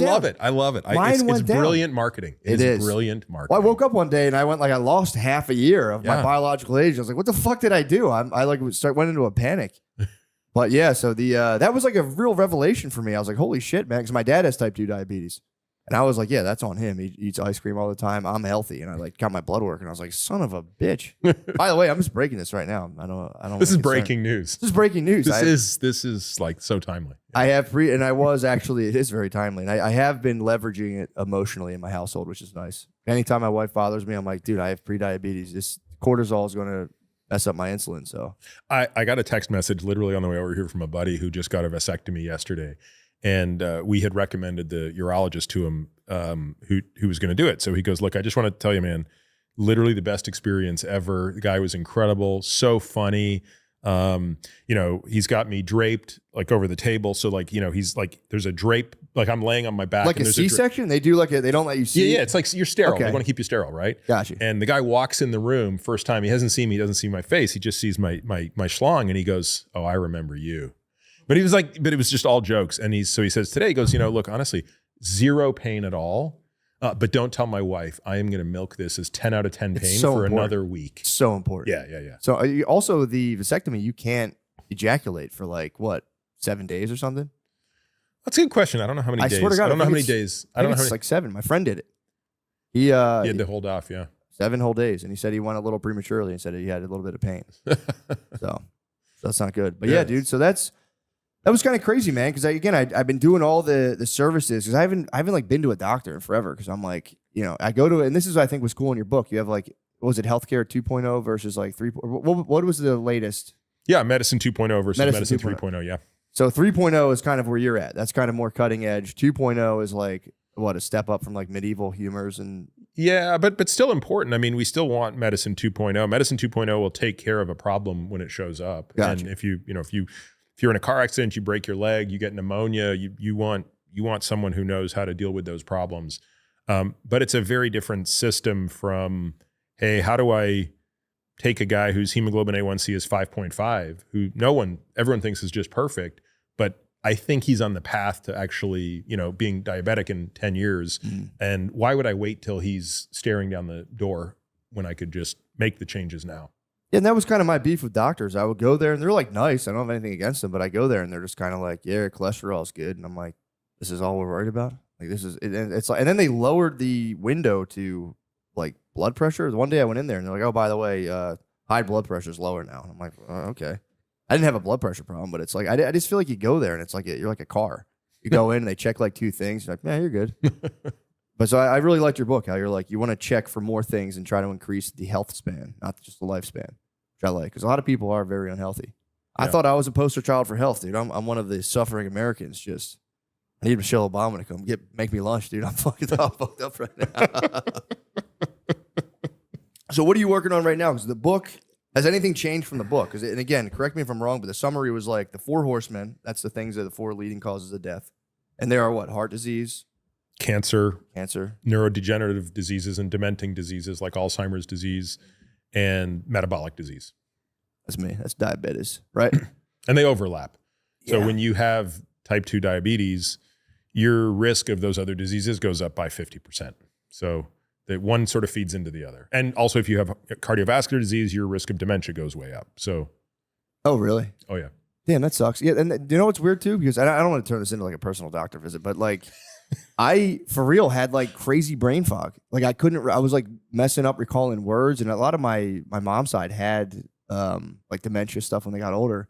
So I started being like, damn, I might be like getting like early dementia. And as soon as I learned about the high A1C, and I don't know if that's like high enough to cause brain fog. Like I was like, forget it. I forgot the word croissant. I was like trying to think of that word. Couldn't think of that. But as soon as I got off all the carbs and now I'm like basically doing like keto, my brain just like came right back to life. It's pretty nuts. Yeah. I mean, I don't know that that's related to the A1C per se, but fluctuating levels of blood glucose make it just a little more difficult. And some people are more sensitive to it than others. Some people, they can eat all the carbs in the world and it doesn't seem to phase them. And a lot of people are like, no, the moment I go to slower carbs or just no carbs at all, or just more complex carbs, my energy levels normalize, and so too does my attention. Yeah, dude, that happened for me. And I also don't have to eat as much. Like I was eating so much, man. It would be like 4 cups of rice. I was just pigging out. Yeah. And then as soon as I stopped eating that much carbs, I eat like 2 meals a day, and they're pretty like sparse. So. Tell me about these pictures here. What's thank the you, man. This, I just figured it was funny because it's just kind of like just an ample naked lady sitting at a picnic. So I literally picked the pictures very quickly.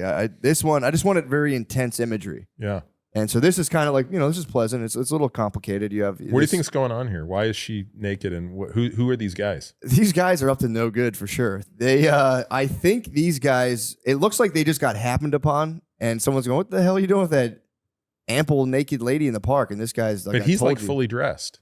Yeah. Who's the girl in the background? So to answer your first question, this is a clothed male, naked female. It's a fetish. That's going on. And I think she's kind of like next. I think they're like, get over here, strip down so we can have a naked picnic. This caused a serious uproar back in the day. When this guy painted this, it was a problem. I can see why. They were like, if you had someone pose, this lady had to have been a prostitute. And they're like, that's totally scandalous.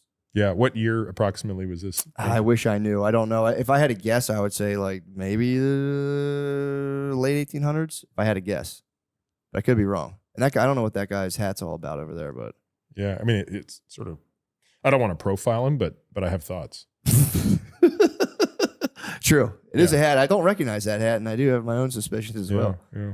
But yeah, I don't know. I don't know if he's like, I don't know what's going on. He seems kind of distracted. I think he's being caught. She's just kind of getting caught. There's just a lady in a pond, maybe, just kind of floating around. Oh, that's interesting. So I see that now. I thought she was picking up apples, but maybe she's washing her hands Sure. Well, in the pond. you know, one could only guess why. But yeah, so that was cool. I thought that was a fun one. This is very intense. I like this, and then I just toss a little crucifixion up there. Yeah, it's the rainbow crucifixion. I don't know my biblical history well enough to. I would embarrass myself if I asked dumb questions. But is there a rainbow after the crucifixion? I would hope so. God was rising back to heaven 2 days before, so I'd hope that. No, I thought it was 3 days after this. 3 days. My bad. Yeah, 3 days. 3 days. So so that foreshadowed maybe the resurrection. Is what could you're be. saying. Yeah, could be. Yeah. But I honestly don't know. I don't have any real knowledge. Can you imagine how brutal the world was when we crucified people? I think about it all the time. Like, how lucky are we to live in this candy ass world of softness? Dude, I try to tell it to people, and I have people tell me. I'm so grateful. It's insane because I try to tell people, I'm like, dude, it was way different. And other people be like those guys were thieves, right? Yeah. Like that today, you wouldn't even go to jail. Yeah, in most cities. Yeah, they'll kill you. Yeah. And then you get crucified? Yeah. And it also, the procession was like a pretty nasty part of it too. Just to get walked through the streets, spit upon, rocks thrown at you. I can't fathom. Dude, the social anxiety. And by the way, that's only 2,000 years ago, which in the arc of human history is yesterday. Nothing. That's nothing. That's what I try to tell people, man. Because there's a lot of people who are like, everything's always been the same. It's just different variations on the same themes. And I'm like, dude, it's gotten so much different from 2,000 years ago. It can still get so much different. Think about 500 years ago, right? Think about if you could be you, or you could be the King of England 500 years ago with it sounds great until you get like a dental abscess and you realize there's no AC, there's no heat, the food sucks. Yeah. Like, I don't think you're going to be the King of England 500 years ago. Yeah, the food still sucks in England now. Yeah, that's a good point because you could probably pre-fish and chips. Yeah, that would actually suck. I never thought about being like the king of another country. But it would be pretty terrible. There was a king in some medieval time, like longer ago than that, but they thought alcohol was like health stuff back in the day. It was like the spirit. It kind of was because water was so contaminated, right? Yeah. So you basically had two broad cultures that emerged from either the fermentation of water, right, and alcohol to make to get rid of the bacteria, or tea, right? You have sort of the rise of the sort of tea culture where you boiled water. But yeah, the idea that you were just going to go and drink water was like, I mean, the fact that we're sitting here drinking this is incredible. It's pretty tight, actually. But yeah, they had a king. They were like, they rubbed him down in like brandy, maybe. And then they were like, all right, we're going to like rub this all over his body. And like a candle got too close and just burnt the guy alive. And all the high priests or whatever had to be like, you must have been fucking evil. Yeah. It's fucked up. no one put two and two together. They didn't understand exothermic chemical reactions. Damn, dude. So let me ask you this. What is the gist of your book is basically, and again, correct me if I'm wrong, but the gist was basically like we can pre-screen better and we can kind of promote wellness rather than waiting till somebody has like a horrible, often irreversible disease and like try to fix it through kind of like nuking the territory. And part of it is like, what gets measured gets managed. And so Medicine 2.0 measures lifespan as the ultimate outcome, which is, that's been productive. That's a good thing to measure. I'm not suggesting we shouldn't care about lifespan because 150 years ago, lifespan was 40 years. Today it's 80. That's insane. We doubled lifespan. And that's all due to Medicine 2.0. Basically figuring out how to not kill women when they gave birth to children, how to keep babies alive when they were born, how to fight infections, how to wash our hands, like that, and a little bit of stuff around trauma and critical care. Like you doubled human lifespan. But we're not managing health span. And so part of the argument is, okay, we've done pretty well on lifespan. We could do better, but we really have to manage health span. Yeah. And so if we think about things that make up health span, it's sort of like, how much muscle mass do you have? How strong are you? How much endurance do you have? How much flexibility and balance do you have? How quick is your cognitive performance? How happy are you? How are your relationships? How much joy do you have in your life? These things are softer and squishier. Some of them are pretty easy to measure, like VO2 max and muscle mass and strength. Some of them are harder to measure, like cognitive performance. But if you don't measure something, there's no chance you're going to manage to it. And I would just argue we have to slightly tilt in the direction of doing more on that front. Yeah, it'd also be cooler to go to the doctor and have him like hit the treadmill. Let's check your VO2 max. Yeah, let me Let's see how this. long you can dead hang for. Let me see your grip strength. That'd be Like, so much better than sitting there and just being like basically getting molested and leaving. That's all you do. You go there and they're like, all right, we're gonna. What is the coughing? Why do they do that? Why do they hold your? It's funny. I thought you were going to ask me to do it to you earlier when you said this is not an appointment. I literally thought you were going to whip your junk out and have me check. I'm just going just for the A, dude. You got to do the butt. They're checking for a hernia. Is that what it is? Yeah. But why is that like the top of the pops? And Yeah, like, exactly. There's so much other things to check. It's like we're not going to do all this other stuff that'd be useful. We're not going to look at a bunch of things, but I do want to stick my finger in the inguinal canal. That's what I'm saying. Yeah, and I'm gonna make you cough. I'm glad they do that, but it's like, why did that get picked as opposed to all of his other stuff you're talking about? Do you think it has something to do with like just like institutional, just repressed homosexuality throughout the entire culture? And that was like, I don't know. But I will say this, like, I can't tell you how many rectal exams I've done. And then I realized, like, I mean, technically a good urologist will tell you that their finger is good enough to truly feel a prostate cancer that would otherwise not be picked up on a PSA or some other test. And I'll take them at their word. But I think for the rest of us who don't do 20 a day, yeah, I don't think my finger is good enough. Don't say that. I mean, I'll work harder, but yeah, that's crazy. So they're saying they can just feel like it's just they've said, like, look, man, there's always that one case that slips through the crack where the guy has a normal PSA, no pun intended. Yeah, jeez. So they can tell, yeah. But they're like, yep, if you feel a certain type of super hard nodule on the prostate, that would be suspicious. Damn. Yeah.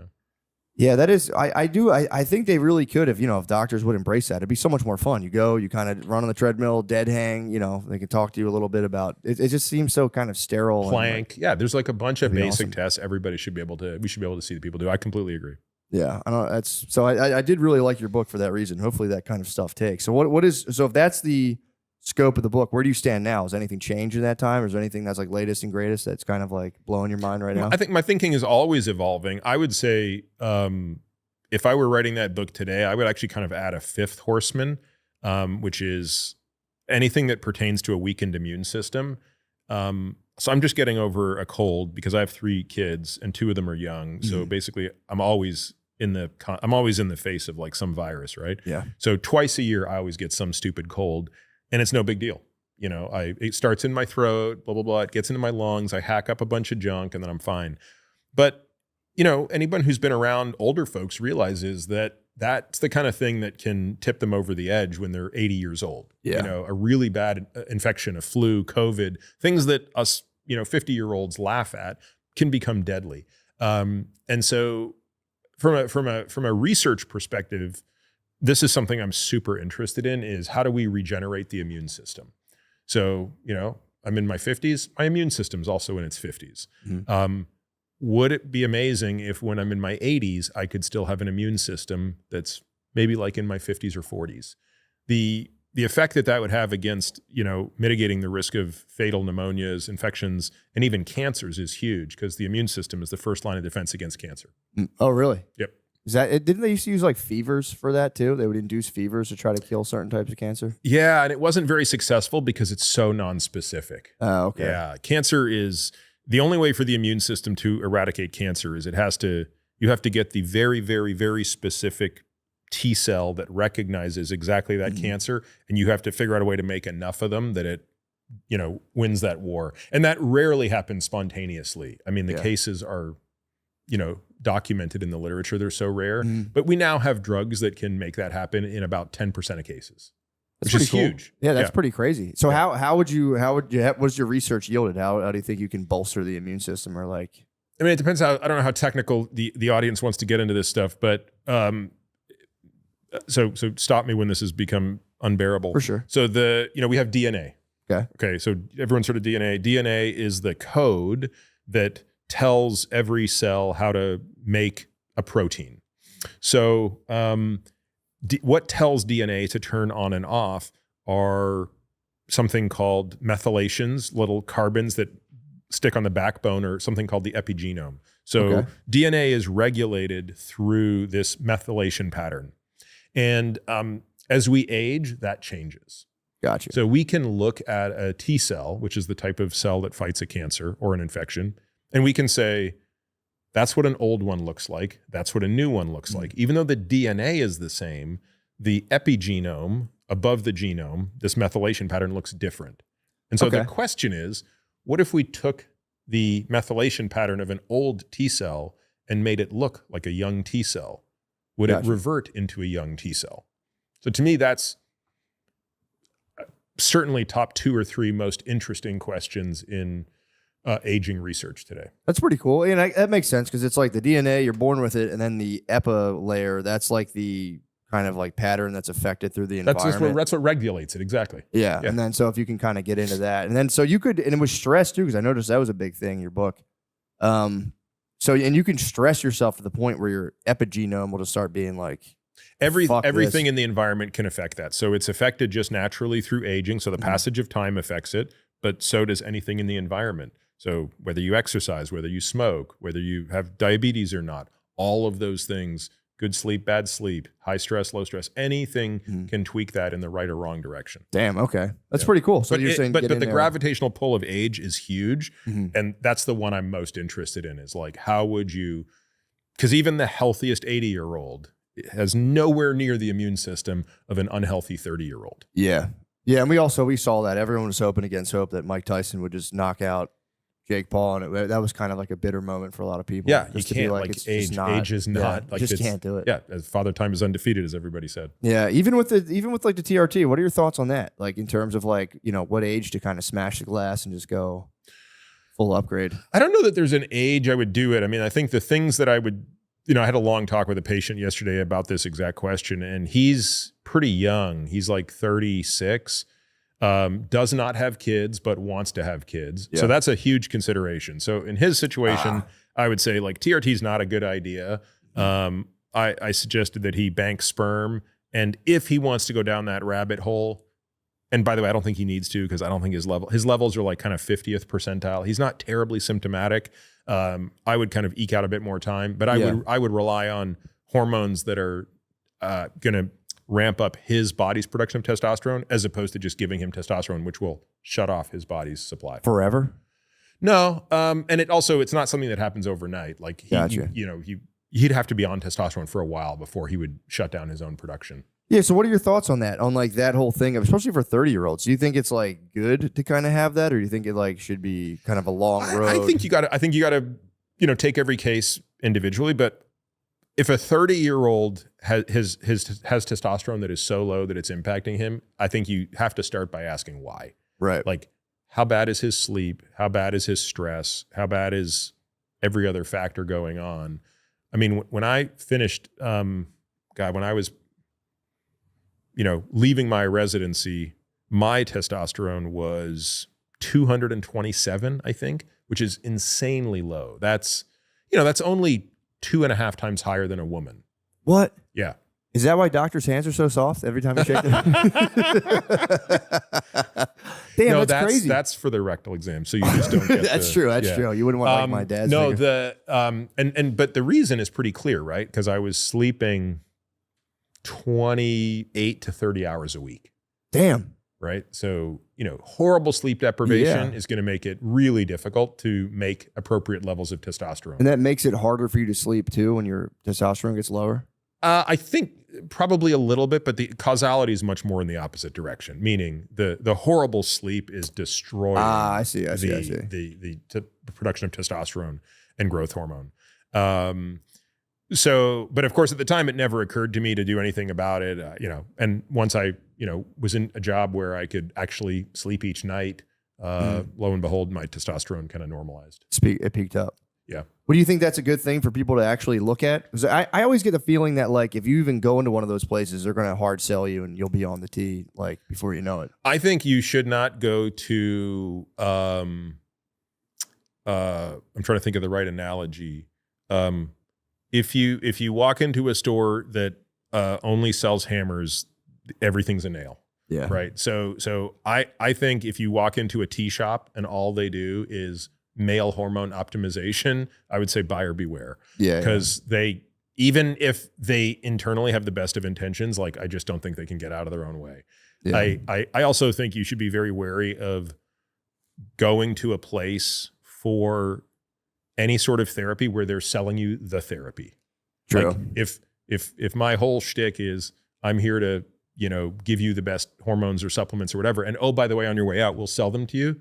It's just such a conflict of interest. Yeah. So, so what do you think about the internet companies that are like I did one. I don't know if it's nice to like name it or not, but like the ones that like you mail like stool sample, blood, saliva, and they're like, here's precision supplements for you and you alone. How do you think they're like? How much of that is kind of generic, and do you think some of those companies are really dialed in or like? I don't doubt that there are ways to kind of sort of optimize supplements around biomarkers. I'm not sure that it's as precise as people want to believe. Yeah. I certainly don't think that. I actually think you can do a lot of supplement optimization off really basic blood work. Like I don't think, certainly, a stool sample is not necessary because most probiotics can't even provide the bacteria you need to impact it. I mean, your diet has a far greater role. Your fiber content has a far greater role on your gut biome and things that you'd be measuring in stool. And obviously saliva, blood, urine can measure things that are relevant and interesting.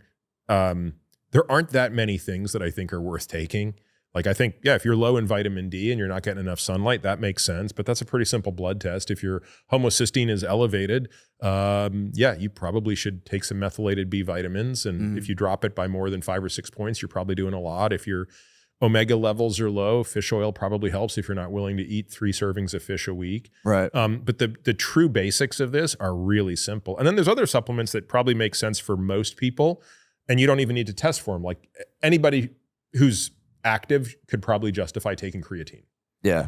And there's no blood test that's going to tell you whether or not you need it. We just know that, to fill and saturate total body stores, you're going to need 3 to 5 grams per day. So, Really? That was surprising. That was like something I heard like in college, like, years ago when I'd lift weights. It was like creatine was almost like viewed as like a serious kind of like bodybuilder supplement. Now everything I read is like, no, everyone needs a ton of creatine. Yeah. I mean, it's just, if you're playing the game of optimizing, you're going to get a benefit, probably about a 10% boost in performance for intensity and like super short intensity, i.e. the creatine phosphate energy system. So kind of like high bursts of, 10-second work and then anaerobic stuff. It's not going to improve much aerobically. Yeah. But, and you'll also get a little hypertrophy benefit because the muscles will get bigger when they bring more water in. That makes sense. Yeah. If like my kids are like 7 feet away and they're not listening, I could just fucking run at them. Easy. Like, the fuck are you doing? Easy. Just hulk them down. Yeah. That's my thing with fitness. A lot of people, and I'm sure I don't know if you've heard this, you're kind of I'm sure your like listenership is very health oriented, but a lot of people get very like, I don't know, like very kind of scoffed. They kind of scoff a lot of this stuff where they're like, who gives a shit? And it's like, and I feel bad because like, I do get it. If you're like in a job you hate and you're just totally crushed down by like your life circumstance, having somebody be like, dude, eat a banana and do jumping jacks, you're going to be like, dude, fuck you. I don't want to think about this. But it also will make your life better. Like I always like, whenever I lose sight of that, whenever I get too into my own like just stuff where I'm like, this isn't going well. I don't have time. If I just take like an hour, even a half an hour and just like run as fast as I can, it's like, I feel like amazing. Yeah. And I always say that's like a nice dimension you can add to your life where it's like, everyone's like, like I want to get better in my job, blah, blah, blah. It's like just adding that, like time yourself running 100 meters and then try to get a better time next week. It gives you something you're kind of making progress in. And it also, you feel like great as a result. Yeah. I think this is where kind of social media really distorts reality. And the example you give is a great one, right? So if your health sucks and you're trying to figure out where you're going to find an extra 2 hours a week to do some form of self-care, the last thing you need is some idiot influencer telling you to spend more time in the sauna and cold plunging. Like, I can promise you that is not the first, second, third, fourth, or fifth best use of your time if you only have 2 hours a week. How would you break it down then? If you've only got, I would start with let's do the absolute basics of blocking and tackling. So first thing I want to know is, are you getting at least 7 hours of sleep a night? Because if you're not getting at least 7 hours of sleep a night, it's going to be very difficult for you to do anything at your best. So I don't want to interrupt you. My question with that is, say you are tracking your sleep and you only get like 43 hours of deep sleep every night, even though you go to bed at like a proper time. Does that matter as much of like REM versus deep sleep or like? I assume you mean 43 minutes, but 43 minutes. Yeah. I wish it's fucking 43 hours. I only get 43 hours of deep sleep a year. I'm doing the math quickly. Oh god. I don't know. If a person says, I feel really well, and there are these, I link to them in the book. There are a whole bunch of surveys you can get for free that just have you do like, these are validated surveys that kind of go through daytime drowsiness and stuff like that. If you're in bed 7 to 7.5 hours a night, ideally 8, and your little sleep tracker says you're sleeping 7, but you're not happy with your stages, I wouldn't put a lot of stock into that unless you feel that there is a problem. Got you. But if you're like, no, I feel fine, and I fill out all the 2 surveys and they said I'm doing fine, ignore the data. That makes sense. Yeah, and stop wearing the tracker. I know. I gotta just stop. Done with the tracker. So I was checking every day. I'm like 43 fucking minutes. Yeah. Like it just creates more anxiety. It's just red. I see red numbers. And I'm like, fuck. I haven't used one of those in a longer time than I can remember. Yeah. So just do the basics. The next Sleep, bucket. So then the next bucket I want to know is what's your physical activity level? So let's say this is a person who's got none. They're doing none. And they say, look, I've only got 2 extra hours. I'm putting that entire 2 hours into exercise. So I'm going to say, we're going to do 4 30-minute workouts a week. And, again, I'd have to know more about the person, but it could easily end up being, we're going to do 2 cardio sessions a week. We're going to do 2 strength sessions a week. One of those cardio sessions per week is going to be kind of aerobic base training where you're going at the same intensity the whole time. It's not that high. You can still sort of almost carry out a conversation. It's a little hard to talk, but you could. And then the other cardio session I would do, say 3 days off of that, would be more interval, kind of like what you were describing. So let's get on a, if you're at a gym and they have one of those like, air bikes, do something there, be on a treadmill, be outside. It doesn't really matter. Like the goal, like this person will get so much benefit from 2 hours a week of exercise that it almost doesn't matter what they do. And then the other 2 days a week, I'd have them do 2 30-minute whole body workouts at a gym where they never stop moving. Okay. So if you're doing it at home, it might be push-ups, pull-ups, wall sits, something like that. If you're at the luxury of being at a gym, you might just rotate machine to machine to machine and never stop. And that would just bring huge dividends. And then the last thing I'd do is, in addition to that, is just do a quick audit of their diet. Yeah. Are you overweight? Are you adequate weight? Are you underweight? That determines whether you need to eat more or less. And then are you getting enough protein? And honestly, like I wouldn't make it much more detailed than that. And so look, with just a little bit of that insight, you've made better use of 2 hours a week. You've got them to stop worrying about their sleep. You've maybe changed 3 little things in their diet. I promise you that person in 3 months is going to feel significantly better. And then maybe, by the way, at that point, they're like, you know what? I wouldn't mind doing 3 hours a week of this exercise thing because I'm feeling kind of good. And you know what? I kind of want to dial the diet in a little bit more. But again, the problem is too many people are consuming information that says, oh my God, you need to be on this supplement. You need to be on this supplement. You need to be doing 30 minutes of this type of sauna and 20 minutes of this type of cold plunge. And people are like, shut up. Yeah, I don't I can't do that. Yeah. I mean, and to be clear, I love sauna and I love cold plunge. Sure. But it is like the 20th thing on my list of 21 things that is a part of my routine. Yeah, that makes sense, man. That's actually cool to hear because it is like the solution is pretty basic and simple, and that's the thing that gets me bummed out when because I do think we live, and I could just be wrong, but I feel like we live in a pretty nihilistic kind of age, and it's like it does suck when that spreads. It's like a physical nihilism. Like, what the fuck's the point of even? It's like, dude, you'll feel so much better if I don't work out. I get depressed. It's like A to B easily. If I don't do it for like 2 weeks, I'm just like depressed and sad, and it's like, and if you don't do it, it's just you feel terrible, and I always like to try to, just get up and move your fucking body, man. There's so much, better than we were meant to move. We were. And meant to be outside. That might be the other thing I would add is figure out a way to do something outdoors, like whether it's a quick walk or incorporate some of that exercise outdoors. You know what I started doing? Skateboarding. At my ripe old age of 38, I started. Took it out. I just took it back. I've been doing it when I was little, and I just started it, and it's weird. That's a real eye opener when you take an activity you did in childhood effortlessly. And like, let me try this again at 38.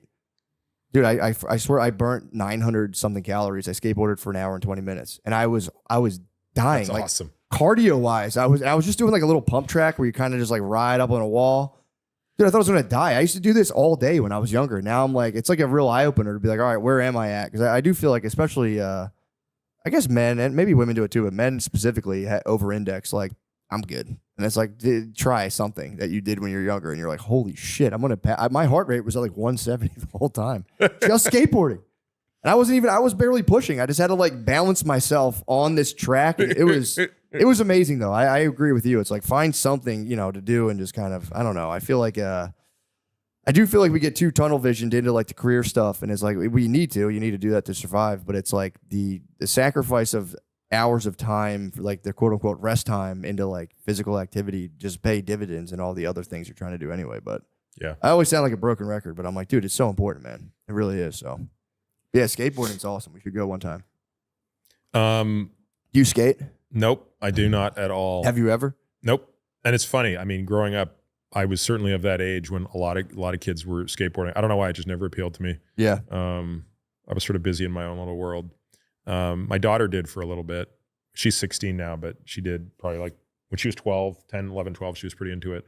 The coolest thing I've picked up recently, though it's not a physical activity, but I'm freaking obsessed with it, is chess. Really? Holy cow. How are you pretty good? No, I'm horrible. I mean, I'm pretty just bad. learning, but I love it. Like Yeah. I can't stop playing. I Yeah. just can't stop. Who are you playing against? I'm just playing my boys. Really? Literally, just the three of us. Phone just go back chess and forth. or no, physical like on chess? the board, That's good. Yeah. writing down every move, studying our moves after. Really? Like nerding out, watching YouTube videos. I'm obsessed with this guy, Magnus Carlsen, who's the best chess I've player heard in the of him, world. actually, yeah. Dude, I can't stop watching chess porn. Really? Can't stop. That's awesome. Can't stop. That's awesome. You know how YouTube figures out what you're about? Like Yes. my videographer for our podcast, Mhm. he pulls me aside like 3 weeks ago, goes, "Are you getting into chess?" And I'm like, "How do you know?" He goes, "Because like I'm managing our YouTube channel and Mhm. like it only populates it's just like pushing chess stuff all day." That's And I was awesome. like, yeah, dude, I can't stop. It is good for your I brain, stay up though. at night like watching chess videos. Do It's you awful. really? Oh, it's awful. I'm like, it's 9:30. I should go to bed. What's your opening move? What do you go with? Oh, I'm typically like E4. You know, but I like to castle really early. So I'm going to try to castle within about within 4 or 5 moves if I'm doing a kingside castle. Really? Yeah. I like the first move, the horse, just over your pawns and be like, what's up? Yeah. It's called, there's a name for it. I forget what There it's called. is, It's like the yeah. English or something, but Horse. the horse. I just fucking bang. Here's my motherfucking horse. Yeah. No, the knight's cool because again, he can hop over people. You It's move in that awesome. fucked up L-shaped pattern. But yeah, I love chess too. That is fun. I just say, I don't have anyone to play it with. That's the thing. It's like, it's how long does a chess game take? One of my boys is super aggressive, so the games are quick because he just comes Really? out swinging. Does he really? Oh, he swings. I like that. He goes for the fences. Does he? And then the other one is so conservative and so thoughtful that the games take like so long.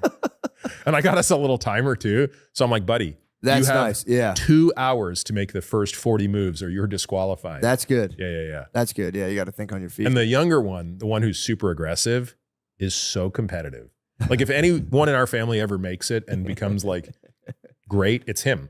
Because you can't like hit the fire is insane. Really? When he loses, he tears up his sheets, and I'm like, buddy, you shake my hand, and we had a good game. And he's like, and he's just losing his mind that he lost a game of chess. It's war. Yeah, it's war. Is it true that the possibilities of the chessboard are kind of infinite? They in a are way? truly infinite. That's crazy. Yeah, it's a computationally infinite problem, Damn. or as close to. I mean, I shouldn't say infinite, right? In that AI can, Yeah. but it's from a practical perspective, I think it's infinite. Damn. That's awesome.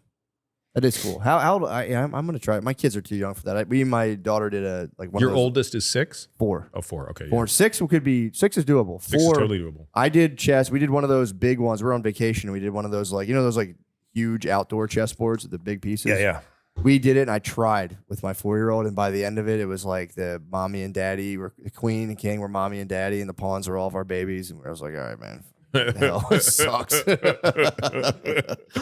But yeah, man, that is amazing. I once made the mistake of in a game, like one of my older one, the one who's more conservative, like he had a rook, knight, bishop in the back that hadn't moved, and it was like 25 moves in, and I'm like, buddy, those guys over there are standing there like they got their thumbs up their butts, and now those 2 boys cannot stop saying that. They just walk around anytime someone's not moving. Why do you have your thumb up your butt? And my wife's like, why do you say this stuff to them? Like, you can't say anything like that. They're just going to say whatever you say. I know. It's weird. It's weird because my 4-year-old is like language police in our house. She like will learn that something's bad, and then she's just like horrified of the idea of saying it. And she's like, if she hears us saying anything like we even say the word hate, I don't know where we didn't. This wasn't a rule for us. Like, oh, I hate that. She'll be like, don't say that. She like polices our language. If we say like that, my wife said freaking the other day. And she's like, Mom, that's a bad word. It's a bad word. Yeah. Like, no, it's not. And she's like, and I was arguing. My wife's like, no, just give her that one. She's like, it's pretty nuts. But yeah, that is true. They do parrot everything. You really do got to watch what you say, because you can say whatever you want around them for the longest time, and eventually you're like, oh shit, you can talking shit on my neighbors. You can hear this. You can hear this right now. Our youngest one, when this is the super aggressive one, so it's not surprising. I think when he was like 3, we get a call from the preschool, and they're like, yeah, you got to come and get him. My wife's like, what's going on? They're like, he said the F word. Whoa. My wife's like, oh, I'll be right there, but they made you get him for that? Yeah, I'm like, this is a misunderstanding. And my wife's like, first of all, the kid is obsessed with rhyming. So he almost assuredly was like, truck, fuck, or something like that. And the woman is like, no. He's actually the first kid we've ever heard use it properly. Oh, no. They're like, what was the situation? And they're like, well, he was in circle time, and we were telling all the kids they had to be quiet, and he wasn't being quiet. And we're like, hey, if you're not quiet, you're going to have to get up and leave. And he wouldn't be quiet. So we got up and made him leave. And he stood up apparently and just goes, fuck it. And then walked and got out of the corner. Like, that's a coincidence. Yeah. I'm like, I think he learned that from his mom. Yeah, my daughter nailed she dropped something one time when she was really little, and she was like, shit. I was like, damn it. That was right on That's the money. on me. Yeah. I was like, that was right on the money. Yeah. So they made you, what do you, like, it was like a 1-day suspension? Yeah, it was like he's on probation now. I mean, it was like, we ended up finding another preschool for him that he did great in. Oh, that's cool. Yeah, that's insane to like be like, you got to come get this kid. Yeah. Although that could spread like wildfire amongst other people. Yeah, I guess I can see it from your point as well. No, that's lame. That's crazy to be like, he must leave right now. But I think they got to let that kind of stuff go. That is tricky though, man, because especially that age, it's like kids hit other kids, and like, some people are like, this is like, you can't. It's like, but I don't know. I treat it like the dog park. It's like, they'll figure it out, man. If it's really bad, there's got to be enough discomfort in the situation for the kids to evolve. Yeah, exactly what I'm saying. Yeah, because it's like, dude, you gotta they're gonna do that, man. It's like, me and my cousin got separated, and we were in kindergarten together, and then we went to the same school the next year, and they were like, AM class, BM class, they can't be with each other at all. But I thought it turned out all right. So before you get out of here, we're coming up on where are we at right now, Josh? I don't want to keep you too long. Huh? 45. Perfect. The one thing that I feel like was in the book a lot, you talked about how, and again, always correct me if I'm wrong, because I have stuff in my head. Stress was something was really on the back burner that you kind of put to kind of like the forefront of your thinking from like the day to day and a health perspective. Where do you kind of stand on that? And like, what's like, do you have any thoughts on that at all? When I think about like, what is the thing that's going to kill me fastest? I think it's undoubtedly stress. I just think I think it's the most insidious killer in a way, because it's the hardest thing to measure directly. Mm-hmm. You can sort of measure some of its indirect actions, like on blood pressure and blood sugar, which both go in the wrong direction when stress is high. But I think there's even components of it that just, even when blood sugar and blood pressure are normal, I still think it's just doing something to your brain, probably, and to your heart. And again, I don't think anybody would feel good living in a zero stress environment. So it's mostly just about kind of managing how one responds to it. And I think it goes beyond just stress. I think it's sort of like just overall like satisfaction in life and contentment and, enjoying your relationships with people. I interviewed this guy on my podcast, Bill Perkins, who wrote this incredible book. It's one of my favorite books. It's called Die with Zero. Mm-hmm. And he writes about how you have basically you have time, you have money, and you have experiences. And he talks about it through health. So health, time, and money. Okay. And you're not optimizing for the most of any one of those. You're optimizing for the net of fulfillment. Okay. So too many people miss that, right? They're just like working really, really hard to get as much money as possible or as much fame as possible, or they're like maniacally focused on their health. And that's the only thing they think about. Right. Or they're just trying to, live as long as possible or make as much time for certain things. But it's kind of like how you put all those things together to optimize around fulfillment. So in this book, he writes about this idea of like people aren't doing the equation correctly. They're deferring too many experiences when they're young to do when they're old, but then they don't realize when they're old, their health is actually they're not actually able to do it when they have all the money in the world. Yeah. They can't go and take the incredible vacation, or if they can, their kids aren't with them or their kids aren't young. So I think it's just kind of reframed a lot in my mind and made me realize that, when our kids are young and we are incredibly healthy, that should be the time that we invest more in fulfillment and experiences as a family. Which has just been a completely different mindset for me from where I was most of my life. Yeah. Just going kind of like full blast. Yeah, Make yeah. as much money as possible. Sleep when I'm dead. Kind of thing. That's a big one. Sorry about that bug, dude. That bug won't leave you alone. It hasn't even come over to me at all. I must stink. Yeah, that is kind of a cool thing too, man. Because you don't really. It's also something you don't really learn. Like nobody really tells you how to manage your stress. You kind of mostly. From what I gather, you kind of just like watch your parents deal with stress and you're like, all right. And you just kind of like take those patterns and just apply them to your life. And it's like, it really does like, what I've been trying to do recently is like, just take one day out of the week. Usually it's Sunday because like we're all off, everyone's hanging out.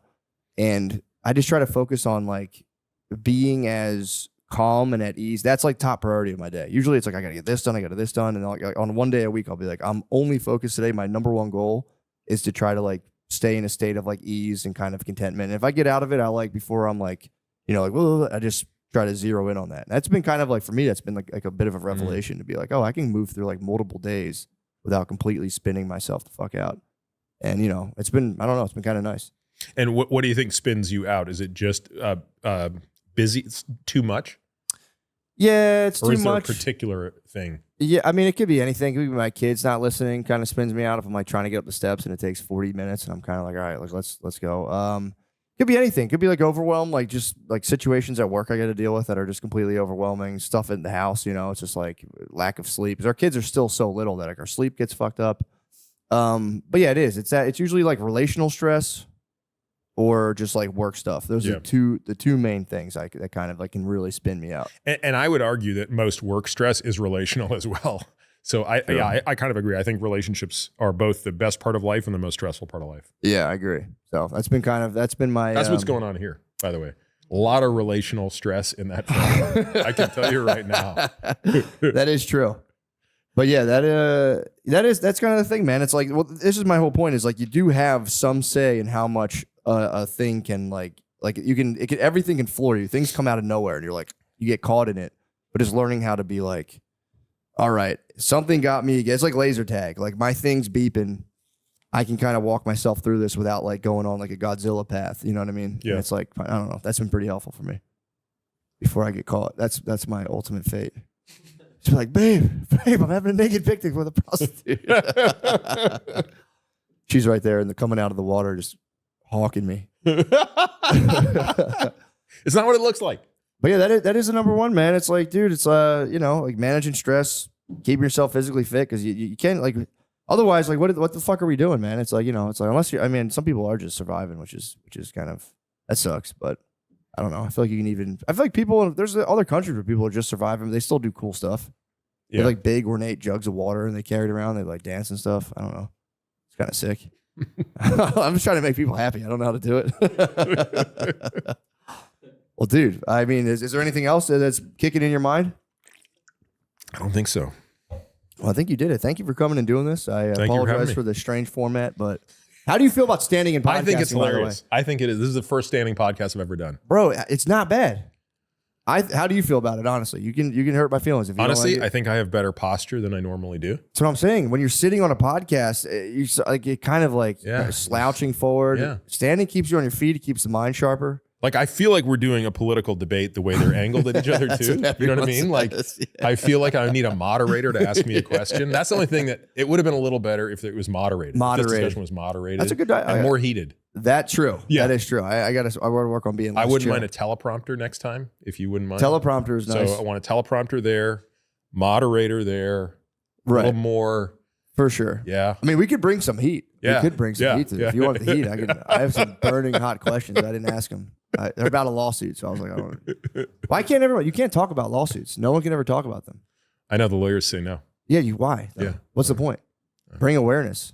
Bring awareness. Yeah, I did. I was researching just, when you have someone on Yeah, OBC yeah. and I saw you're embroiled in a lawsuit and I said, hell yeah, dude. That's what's up. So, but we won't. I mean, the lawyers won't like that. That is bullshit. You can't talk. I mean, dude, don't do it. But that is like, why? What the fuck's the problem? I don't know. Whatever. But anyway. Well, dude, thank you. Dude, is there anything you want to plug? Is there the book? Obviously, read the book, dude. Read the book, listen to the podcast. Peter, to you. Thank you so much. Thanks for having me. You're the man.